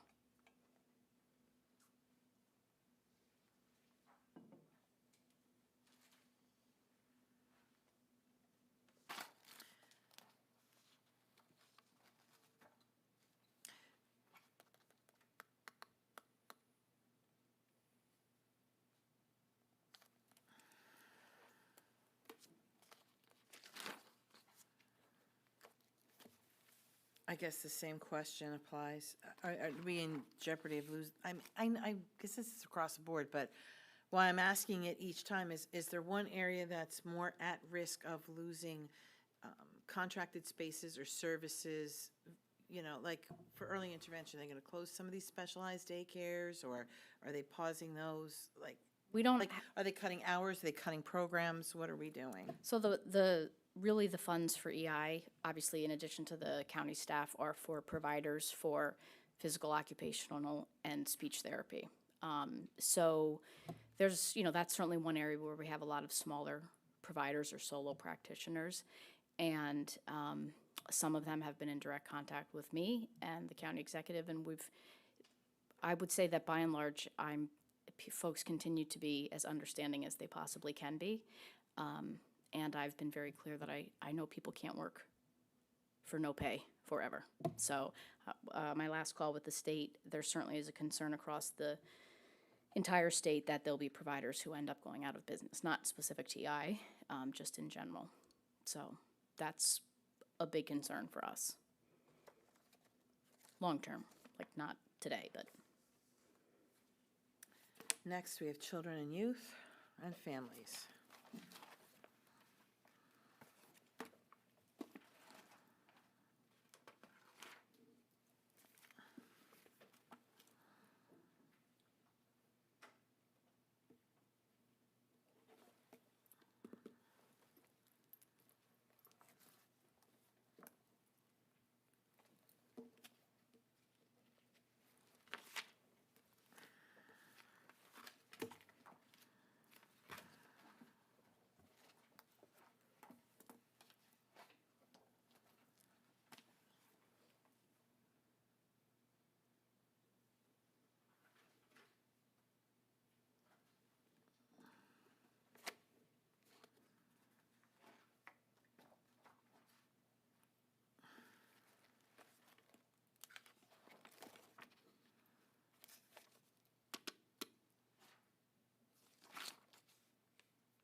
Any questions? My question would be, how many people do we have in placements or placements that might be jeopardized because of this funding? No one today. So Well, that's good for Wednesday. but I don't how have about a- in the landscape. listen, on a normal year when the state budget is passed, I don't have a crystal ball to answer that question. But I think I understand your point. And foster families are receiving their reimbursement, and adoption families at this point. And we are continuing to be in touch with any placements that have any of our youth, like congregate care settings, RTFs. So when we are able to start paying folks, the county executive, you heard, I think last week, talk about hoping to be able to turn the spigots back on. We definitely have a priority list that I worked on with my team in terms of, kind of how to do that. But the youth who have a lot of trauma history or mental health history, it is not lost on us that there are not 25 placements that can take them. And so we are managing that accordingly. What about complex cases? Would that come in this budget, or would they be? There's not a budget for complex case. It's a concept, it's a practice, it's a theory of all of the departments working together to try to plan for a youth with a lot of needs. So would it depend on who entered them into the system and they would or? It's largely going to be CYF, but that's only if a youth is dependent, right? And so if there are no child welfare concerns, we are not going to take dependency of a child. And so some families have insurance, right? And so those folks, those kids can be in, whether it's the hospital or a mental health facility, they can be in those placements through their insurance. Developmental programs is starting to creep up a little bit with working with kids who are like 17, 18. There are no easy answers for that, I can tell you that much. How many complex cases are we? We only have, I think technically on the books, about 3 or 4. That's significantly less than a year ago or 2. I think that we have, I will say that I thought we were up to like 11 at one point. No, am I wrong? I'm looking at Marie, she's answering. well, her answer might be a little, her answer might still be a little higher than mine. I'm talking about the ones that we actually have meetings on, which is sort of my definition, which, like 3-ish or 5? No, it's accurate. Okay, accurate. 4, and then, previously we had 11. Okay, so there you go. So it's Maria and Tiff and Tiff's folks and Christy and Robin and a whole group of people who work with amongst ourselves and with folks at the state. And look, we can't solve every problem, but it's an impressive group to be able to get done some of the work they've gotten done. No, that's amazing. That's excellent. I don't know what you did. I'll find out later, but Said it's that's Maria's magic wand. awesome. No, because they call them complex cases For a for a reason. reason. It's awesome. Yeah. Area, and those four, are they in they're in state placement? Are they out No. of home placements? Or are they just, A mix. We've got a mix between out-of-home placement and at-home, actually. but with services? With services, perhaps recommendations for an RTF that it can't be found, and like there's a person in particular I'm thinking of. Lori, I have a Yes, question. sir. Can you hear me? Yes, What does this have to do with the budget at hand? because it comes under this category, sir, and we pay for those kids. I understand we pay for them, but what does these intricate questions about different kind of placement stuff have to do with the budget? Because it's part of the budget, we pay for them. It's in this section of the budget. Okay, I'm just at a loss of what these questions you ask all the time about all these things. So, Okay, thank you. Finish your answer, I'm sorry. In the middle of saying it's a mix of where they Yes. are, and So some of them are there's- in-home. There's a youth at who is service. at home because we don't have an RTF placement that will accept her. And so we have creatively worked with the family to wrap all sorts of services around her in the home. So, Thank you. you're welcome. How are you staffed? Children and youth? Yes, I'll answer that question. I hate to answer this question. So we have, Considering where we started years ago, it's amazing compared. we had civil service and we had nobody staffed. Correct. It's got to be better than that. We so- have we have the least amount of vacancies since I have been here. It is around, the last report I got was around 23 or 24, with a few people waiting to have start dates. We absolutely go in spurts there. Like, we'll go months without resignations, and then you get 3 or 4 at a time, kind of a thing. And so there were less total vacancies the day that I got here in 2018, but since that time, I think we've added over 40 positions. So there are currently more folks sitting here today than were sitting here in 2018. Any other questions? Area Agency on Aging?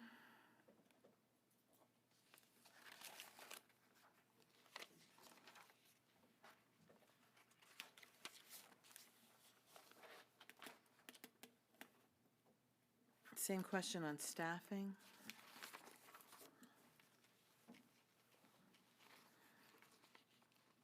We were, I think, finally just about full a few months ago. And then we had some retirements and some different things. So aging is okay. They are well-staffed throughout their unit. Protective services is a little bit of a struggle, but we have hired a couple of additional people. They were fully staffed literally as of I think 4 months ago. And so, again, the younger folks who are not necessarily hanging around as long. So Lori and I actually talked about revamping the interview process and making it a panel, and they are as brutally honest about what that job involves as possible. And so I am I'm cautiously hopeful that moving forward we'll be able to find folks who, are good matches for those positions and stick around. But they have a very good team of supervisors and staff who pitch in and help, and they get all the work done.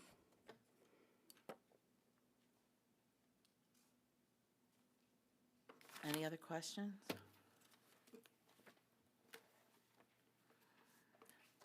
I assume we're in the same concerns with the budget, right? Flat funded?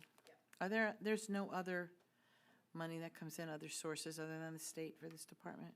No. Drug and alcohol?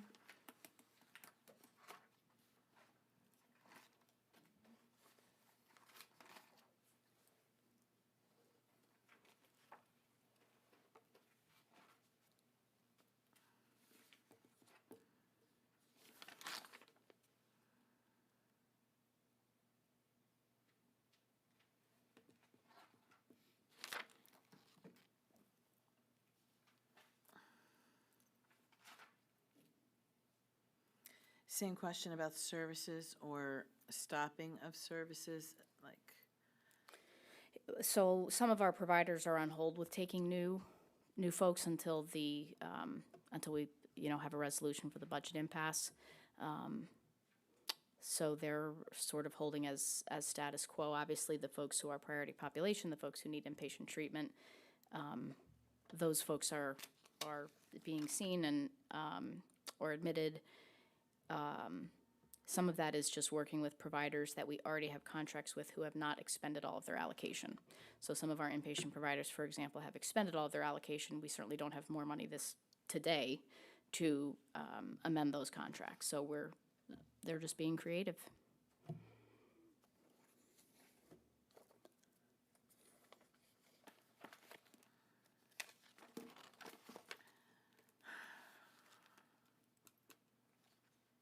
and staffing?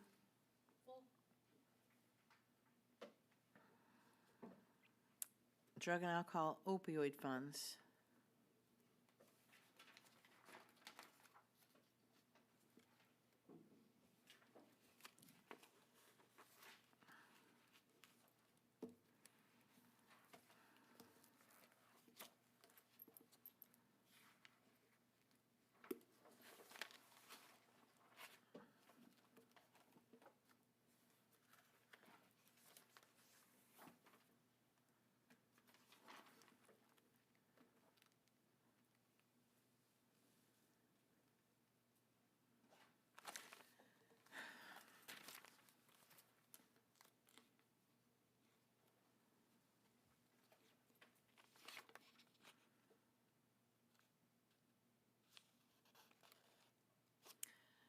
All right, so I don't know how to ask this question, so I'll just muddle through it.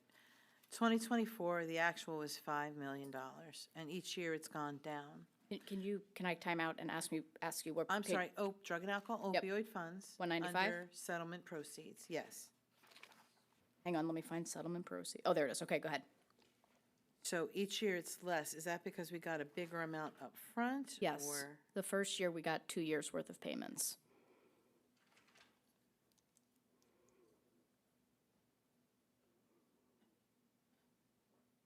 and then the money from the DA that he was supposed to have in his budget, where is that reflected? Is that in the total amount, or, because I understand he was supposed to get a portion and then we got a specific drug and alcohol portion, so is his amount in here, or?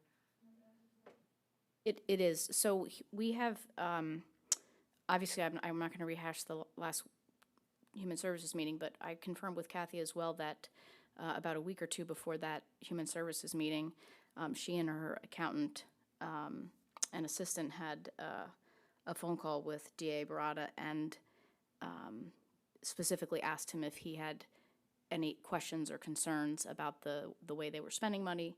She asked them if there was anything specific that he would like to spend his portion of the money on. She talked about a project that law enforcement had approached her with that he said would be fine if that's what she wanted to do. So, so as of now, that money is in here. It's not in his budget, to my knowledge, and I will confirm that tomorrow. I mean, Kathy's telling me yes too, but I'm still gonna double check.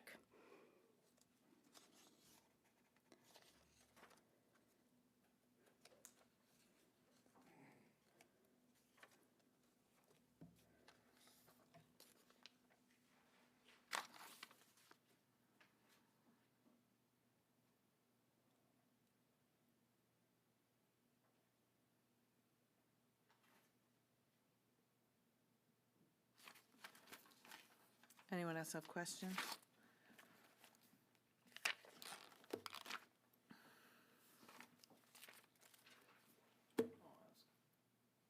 Same thing under capital.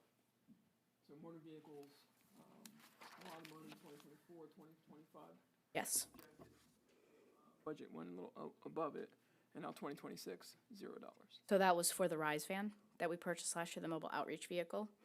And Robin corrected me about the mental health. So we obviously allocate for computers from time to time, but the money you were asking about was for a new software program that mental health funded through a grant that actually took our IRIS office, Information Referral and Emergency Services, from keeping track of everything with paper and pen, seriously, to an electronic record system. So that has been a very exciting endeavor, so.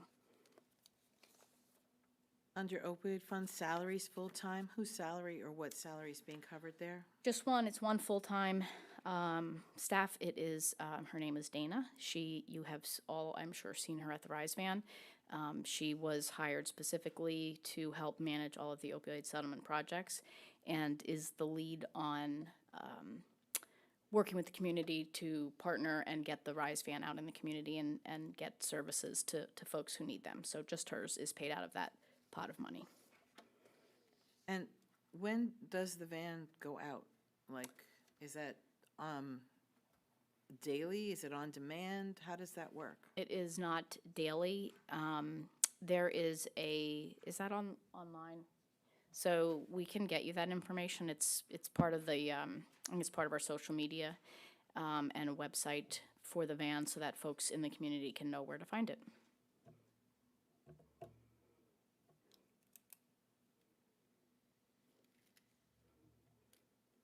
The goal ultimately is to have it out a few times a week. I thought that, yeah. Yep, absolutely.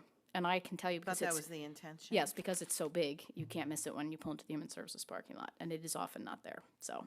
And the pooled professional services are for what next year? $350,000, page 196. And the pooled subcontracted, Recovery centers, which she didn't come on. all of them, well, all of the recovery centers, you mean? Yes.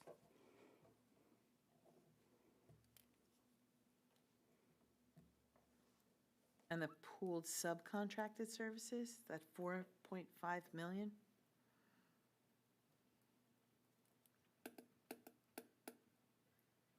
Might have to get back to you on that. It is.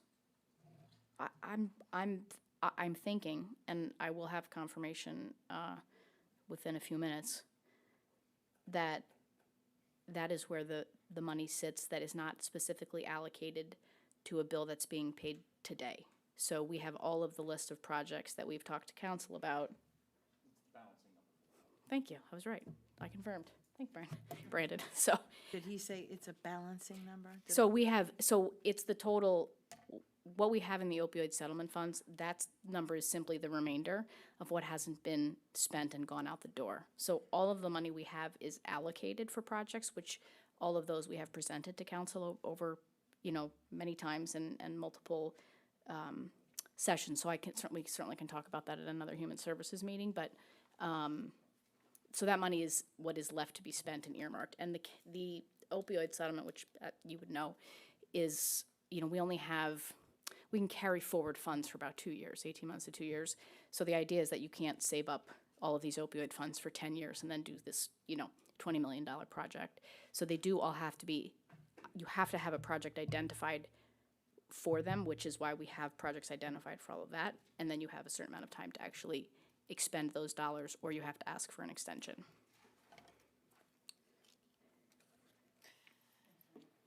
Health choices? Or Christy, we should just start with you next year, because there's no county dollars involved in health choices, so.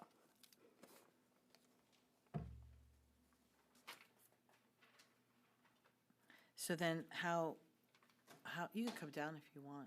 I know you don't want to, but it's a lot of money, and I know you're the meat of everything that we do here. So how are you sitting with the budget, with federal budget, with state budget? How is she affected? Thankfully, they are still receiving the funds. Ultimately, Magellan pays the bills, and so that is still flowing. And in fact, Christie's department has been able to help some providers that are struggling during this budget impasse. How long is the Magellan contract? Do you know how many more years we have? I keep forgetting. Around 1.5 or so. RFP next year or the year after? Yep.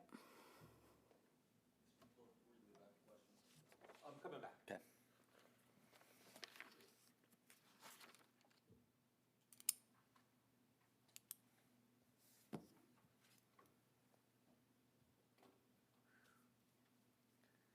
subcontracted services is huge on this department. I can't even,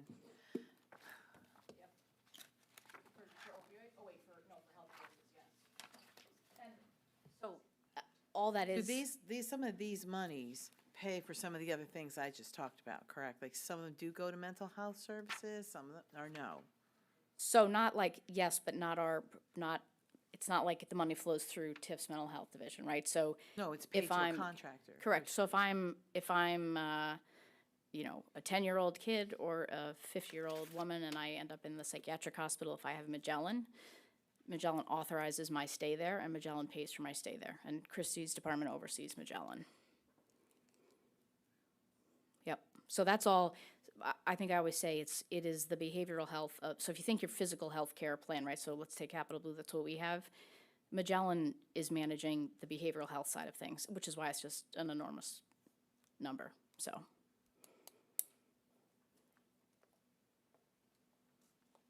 How's the staffing? Doesn't feel good to say that.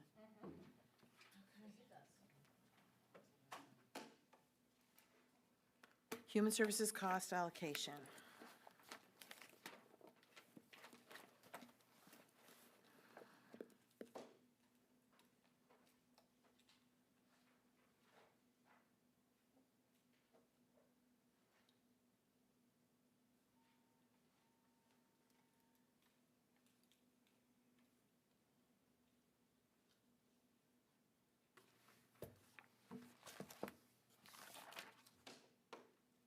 When do we start to worry about services?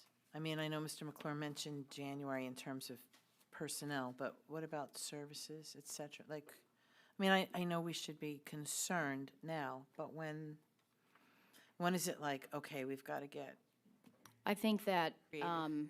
that's, as I told Mr. Gafredo a couple weeks ago, that's something we talk about not just weekly, but honestly almost daily. And some of that is going to be a case-by-case basis.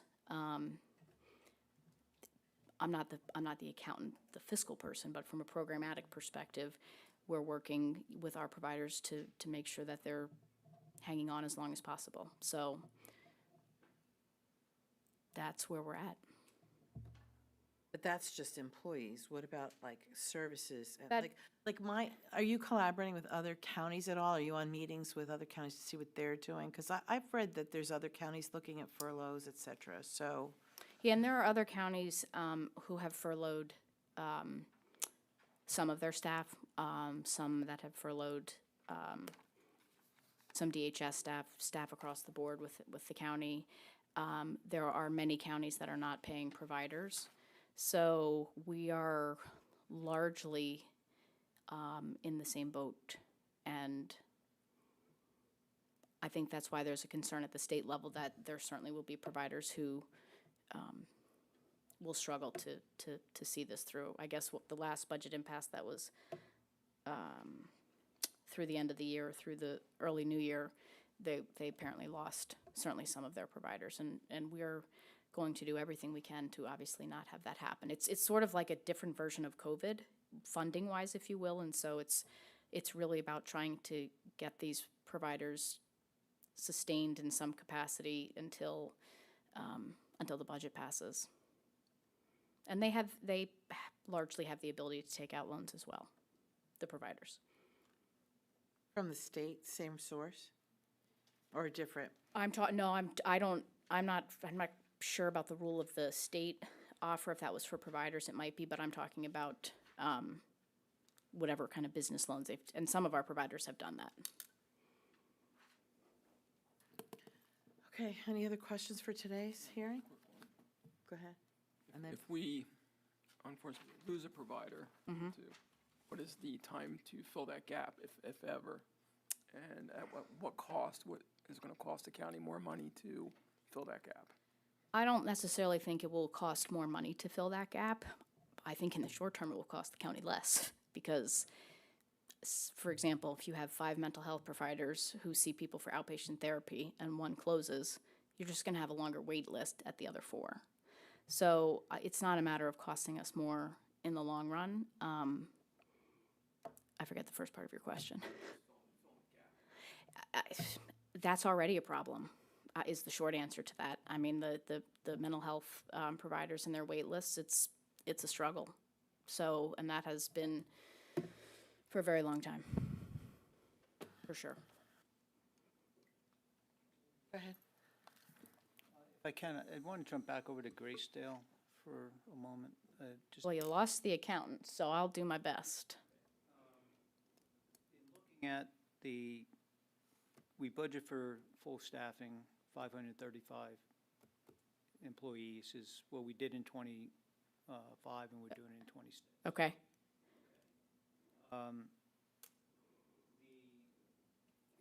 If you carry those through, and we heard for 26, though, you're budgeting 3.5 million less.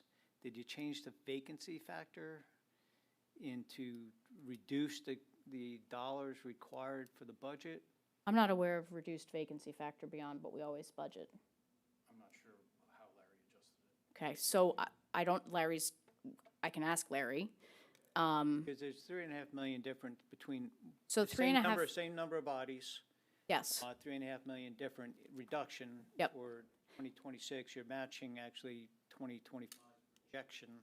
so, I just want to understand how that showed up. and is the 3.5 million in a line item for It's staff salaries, versus? full unions, total, it's all salaries. Okay, Yeah, salaries.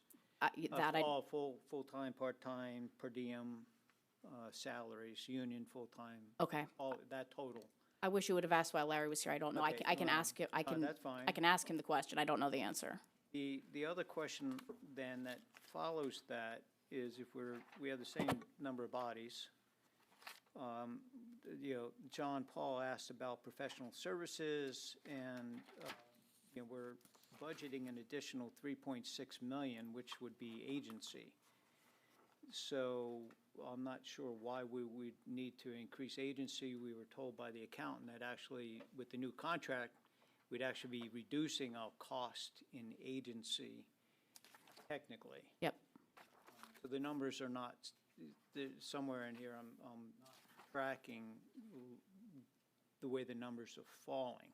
I can't answer that for you. I have no idea. No, that's fine. Then there are some offsets with the cost and with the pension. There's 3 million in pension not included. We reduce IGT expense.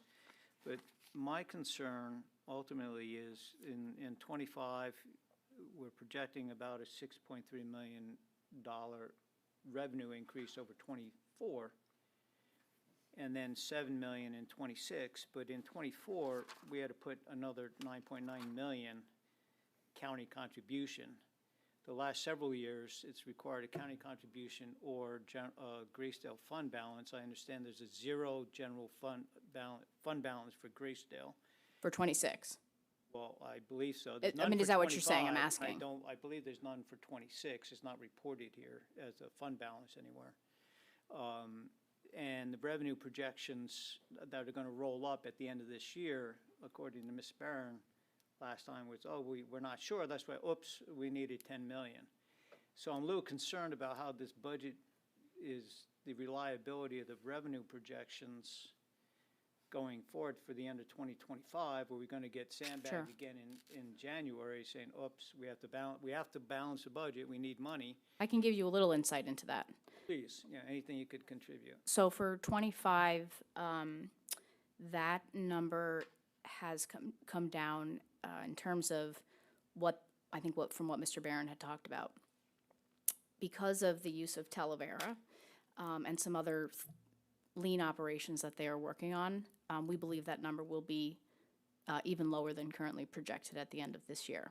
But for next year's budget, But you were Go ahead. talking about the agency, I'm talking about the overall, you're talking about the loss yes. that Grace Hills. So that's what I'm saying. We anticipate that number continuing to decrease.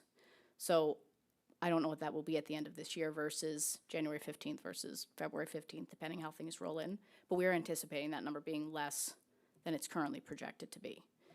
But if it's still a loss is a loss, and there's no reserves budgeted towards balancing that number. So I know you can't answer that. Right, We I won't know cannot. till, the books are closed going into, January.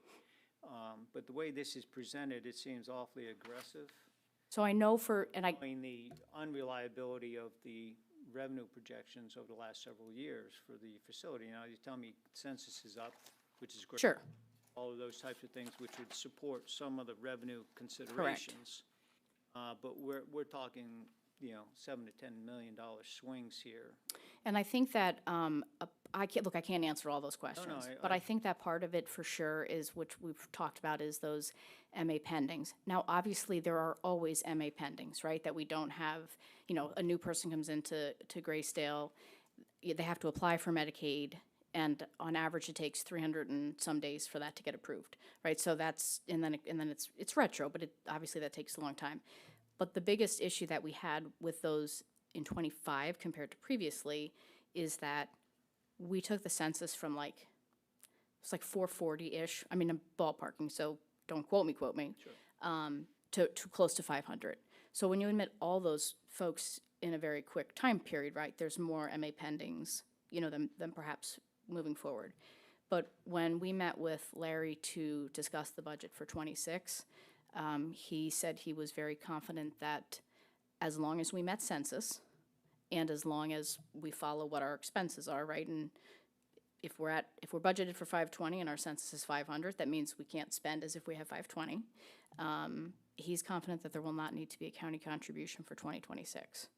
I'm just reporting back what he has shared with us. Obviously, I'm not an accountant. So that's all the clarity I can give you. If you have more questions, if you wouldn't mind having somebody email me, because now I've lost track of what I answered or didn't answer, then I can certainly get it from Larry. No, that's fine. Thank you. You're welcome. Go ahead, Mr. I have a question for Mr. McClure. Don't leave yet, Ms. Wondolowski.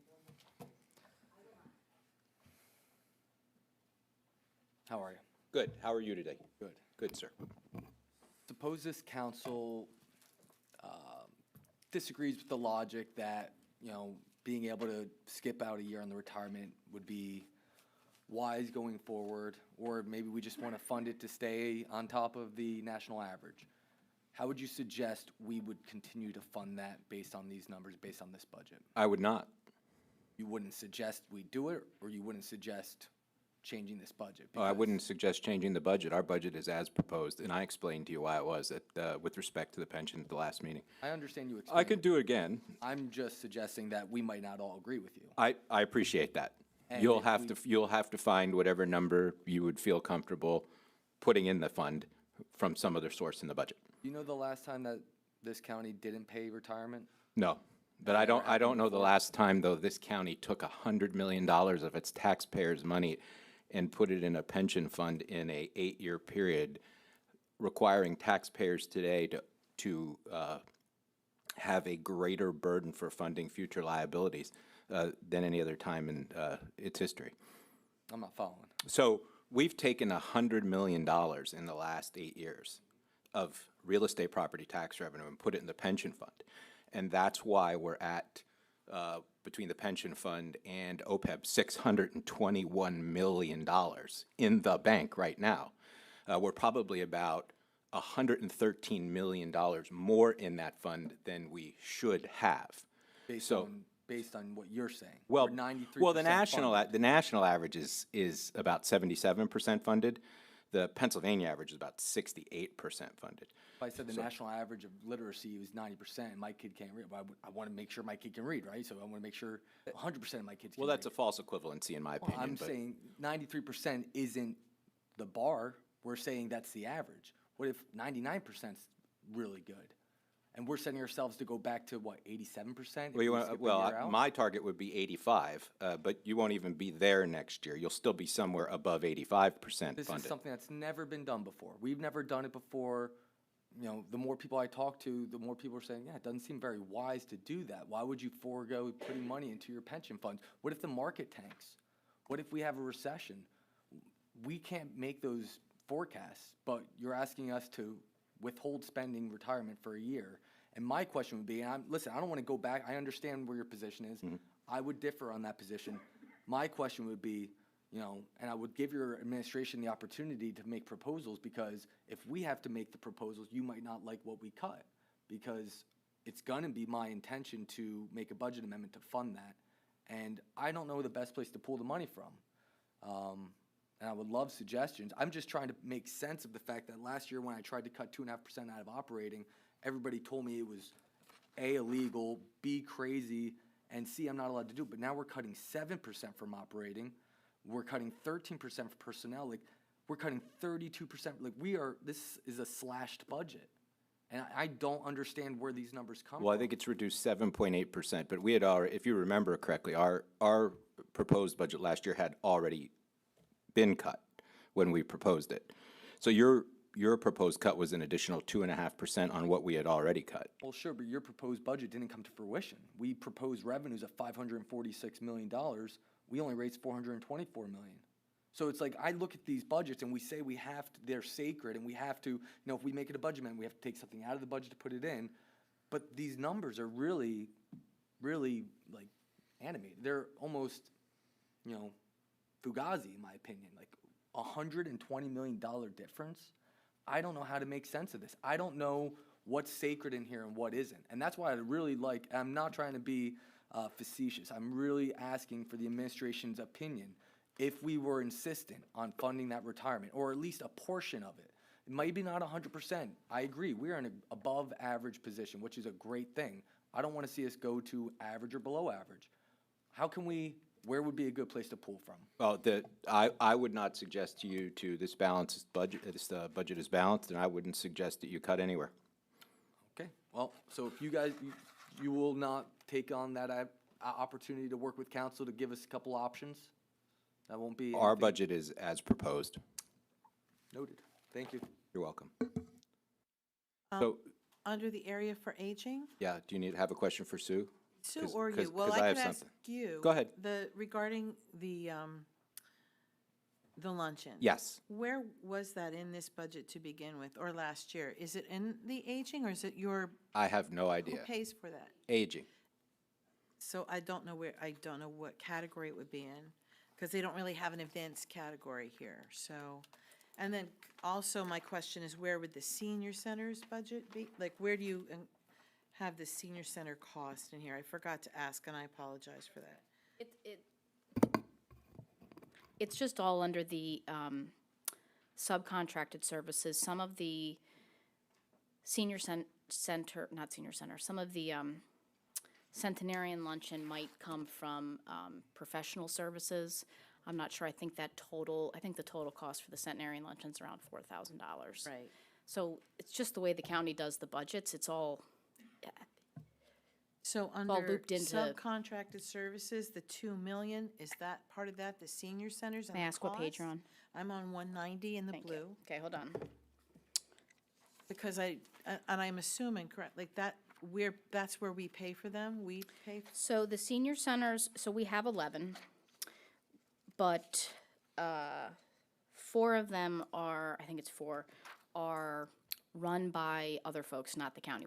So the Hispanics, I'm not gonna name all of them, but the Hispanic Center and Saucon Valley, for example, those folks run those senior centers, and we provide some level of funding for them. The other 7 senior centers, we run and we staff. So the largest expense is probably rent for Park Place, the Palmer one that we moved to, the old Bounce U. And there's, it might be the Slate Belt one, that there's a bigger rent. Some of them, like one of the ones in Nazareth, we don't pay any rent for. We provide the staff to run it. So that's all part of the subcontracted services, yes. okay. So, and are we in danger with these budget concerns of having to close them or stop those services? Not at the present time. I will tell you, we are required, I just want to clarify one thing about what you said, okay, go ahead, if you don't mind. and then I'll answer you. No, it's okay. of Part of the expenses for the senior centers is the occupancy costs. So if you flip back a page, you'll see. And it was, Yeah, It that's where the was- rent and the utilities for those, $270,000 a year covers it? Is that correct? Or that's 25. 26 is 256.5, so we're decreasing the occupancy costs? I have that on 6199 on page 189. Well, I'm not gonna know. no, yeah, we're down to 256,500, that's what they have in there for the rent and the electricity and possible maintenance for Is this those. also for human services or just the No, senior centers? that's just, Okay, this is thank just the you. senior centers. Okay. Oh, the senior centers, so we have 11. We are only required by the state to have one in a county. And so, which is, in a county, our kind of shape and size is a little crazy. But at any rate, we certainly, in theory, could consolidate if we ever had to. But it is certainly our hope that we don't have to decrease services whatsoever to any of those. And you don't have to answer this today, but given that we're giving Lanta money and they're talking about maybe cutting services, how many of our seniors for those centers rely on any kind of Lanta transportation? You could get us some of that data, and I don't need it now. Actually, Lori will be here next week for Human Services, so Robin will help remind me to ask her that question. A fair amount take the Lanta van to the senior centers, but that would be more, not the personal ride, but like they're not getting on the Lanta bus. They're taking the shorter. Lanta But van. still, Like, I it's don't- by if they're gonna appointment is what cut I'm saying. those, I want to make sure that's not affecting our. I'm not aware of them cutting that service as opposed to just general routes, but Lori can answer that question for you. Mm-hmm. Anything else? Back to the lunch, we were going to have a conversation, I think. Or you were going to say something? Oh, yeah, so are you done with that? Because I have Yes. something different. And this will be quick-ish. Well, are we, did we discuss the luncheon or no? 'Cause Oh, did are we? Are we paying for it, or are you? You're paying for it. All right. You got $4,000? Well, so do you apparently, according to this budget. I'm well- just saying. That's next budget. No, in 2025, you're here with $4,000. You're not, okay, just checking. You wanted to pay for it. We'll see if Want it. we vote on it tomorrow right, night. all It's right. up to the will of the council. Go Okay. ahead. So at the last budget hearing, Mr. Gafredo, in one of his comments, was talking about the necessity to pay more when talking about our future challenges. And I thought it was important for council to have the facts as you're making decisions, not just this year, but going forward. So you know what this last 8 years has bracketed for you so that you can make decisions moving forward in the future. Now, all of your collective bargaining units are under contract. I think there's only 2 that are going to expire at the end of 2026. So you're pretty well set for the next several years with contracts. So that's good news because there's stability there for you when you're going to make your plans. But what I wanted to do was sort of talk about, and this is just wages now. It's not fringes, it's not pension, for example, it's not health care. These are just wages. So for the career service, that's our managers, our people who are here tonight, who generally get paid a little bit more because they're supervision, right? Their wages have increased, including this year's proposal, 25%. So in these last 8 years, their wages have gone up 25%. There was a step for folks in 2019 who started between 2014 and 2016 because they had fallen in the last, there was a sort of donut hole for them. They didn't get the step that occurred the year before. So we fixed that for them. This is the career service we're talking about. Then in 2022, there was a step for them. And then in 2025, there was a step for them. So 2.5 steps-ish for career service in this time. You often hear that no one ever gets steps around here. Well, the fact is that there were steps granted to the career service, right? So for the AFSCME corrections officers, in this 8-year period, their wages have gone up 25%. Now, that does not include in the first year, 2018, there was a 75-cent per hour increase for them. So that's their 25% plus that 75-cent per hour increase for them. The AFSCME court-appointed non-professional, AFSCME court-related, and AFSCME Youth Detention Center. those folks have gone up 26.5% in the last 8 years. And they have had their wages gone up by that amount, 26.5%. AFSCME Graysdale, their wages have gone up 27.5%. And they had steps in, it looks like 19, 22, and 23. So there were steps there. AFSCME residual unit, now they've only gone up 24% in the last 8 years, AFSCME residual, but don't feel too sorry for them because in the next 2 years, they're getting another 9%. So they're going to be doing pretty well, you know, in the second and third year of their next contract. Deputy sheriffs, their wages have gone up 32%. The Detectives Association, their wages have gone up 27%. The folks from Human Services, the folks who were here when we were contemplating the potentiality of having furloughs, their wages have gone up 30.5% in these last 8 years. And the steel workers who represent our nurses and our social workers at Graysdale, their wages have gone up 29.5%. The steel workers had a step in 18, they had a step in, 19, 20, 21, 22, and they're getting steps in 23 and 24.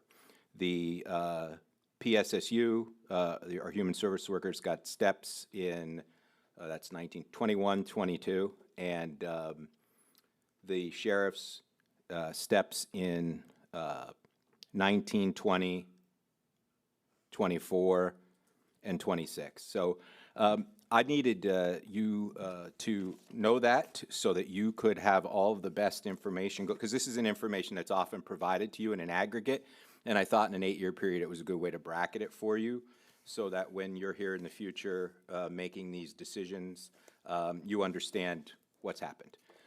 Also, and I can provide this for you, and it's broken down by all of the bargaining units and the career service, essentially there have been no changes to the cost of their health care in 8 years. If you find some other place where that has happened, let me know, but I don't think that you will. And so that is the context that I leave the way we pay folks. Mr. McClure, is there Yes. any average or median wages on that sheet, or is it just percentage? That's just the percentage increases. Because, you know, Yeah. not that it's super useful. If you're getting paid $100,000 a year, $125,000 is significant. But if you're getting paid $15 an hour, $18.75 might not cut it. So it's all relevant to the wages that they're getting paid. And if you're already at a substantially good wage and you're making good money and you get a 25% raise, that's huge. But if you're extremely underpaid, that's what I'm saying. It's like, I don't know what the real numbers are. I just know we had a situation where Northampton County corrections officers that were here for 20 years had the opportunity to go work at Lehigh County, and they'd be getting paid more on day one. Are we still facing those types of issues? Although they almost never go, though. And do you know And- why? Do you know why? Why? Because they don't get every other weekend off over there, which we do, and that has some the that has some monetary value. But to your point, fair enough, right? Your point's fair enough. I'm pleading ignorance because I don't know all the wages. That's why I'm asking. But I think Ms. Wondolowski and I had previewed, did she leave? No. I had previewed this, that I was going to make this presentation to you the other day, and I think we were talking about caseworkers. And when you started here, caseworker 1, 40. They were 40, and what are they now? 50.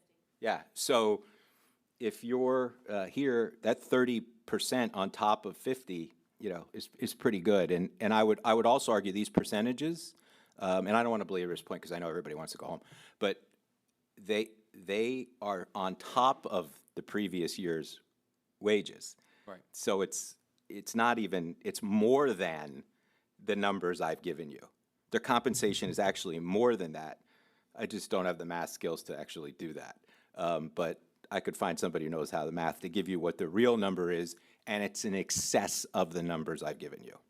Nobody wants to hear that this place is a good place to work than me. I just want to make sure, you know, one of the biggest things. Well, it seems like a good place to work because most of Sue's positions are filled, right? I mean, it's a big building and, okay. Well, the pension's a big one. I want to make sure we're putting it in good hands when you leave. That's the biggest thing. Well, I'm leaving, so So how many different actuaries do we use, or actuary companies? One. Do we use one for all of our needs? One, and they just, it's just one, right? Two, one for healthcare, right? Yeah, one for healthcare and retirement, and then there's one for workers' comp. Yeah, okay. Who are they? I don't know. Who are they? Wait, I'm sorry, let me slow you down.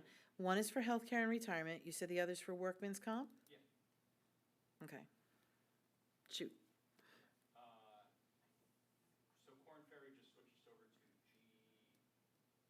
starts with a G, I forget the acronym. GHR? No, not GHR. It's either GCR or GHR, I don't Yeah. remember which one. Yeah, Corn Ferry, Did Corn Ferry do this year's, or no? no, it's not done yet.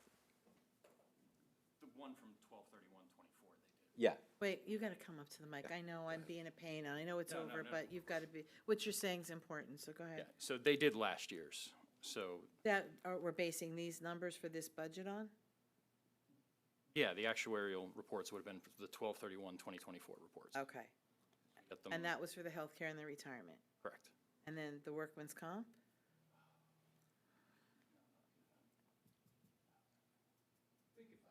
Yeah, it starts with a P. We'll get you the exact firm, but. And so Corn Ferry's not, that they turned us over to another company? Yeah, Corn Ferry got out of the governmental actuarial business. You're rolling We're your still eyes. working on it. yeah. Okay. Any other questions? I'll adjourn. Thank you.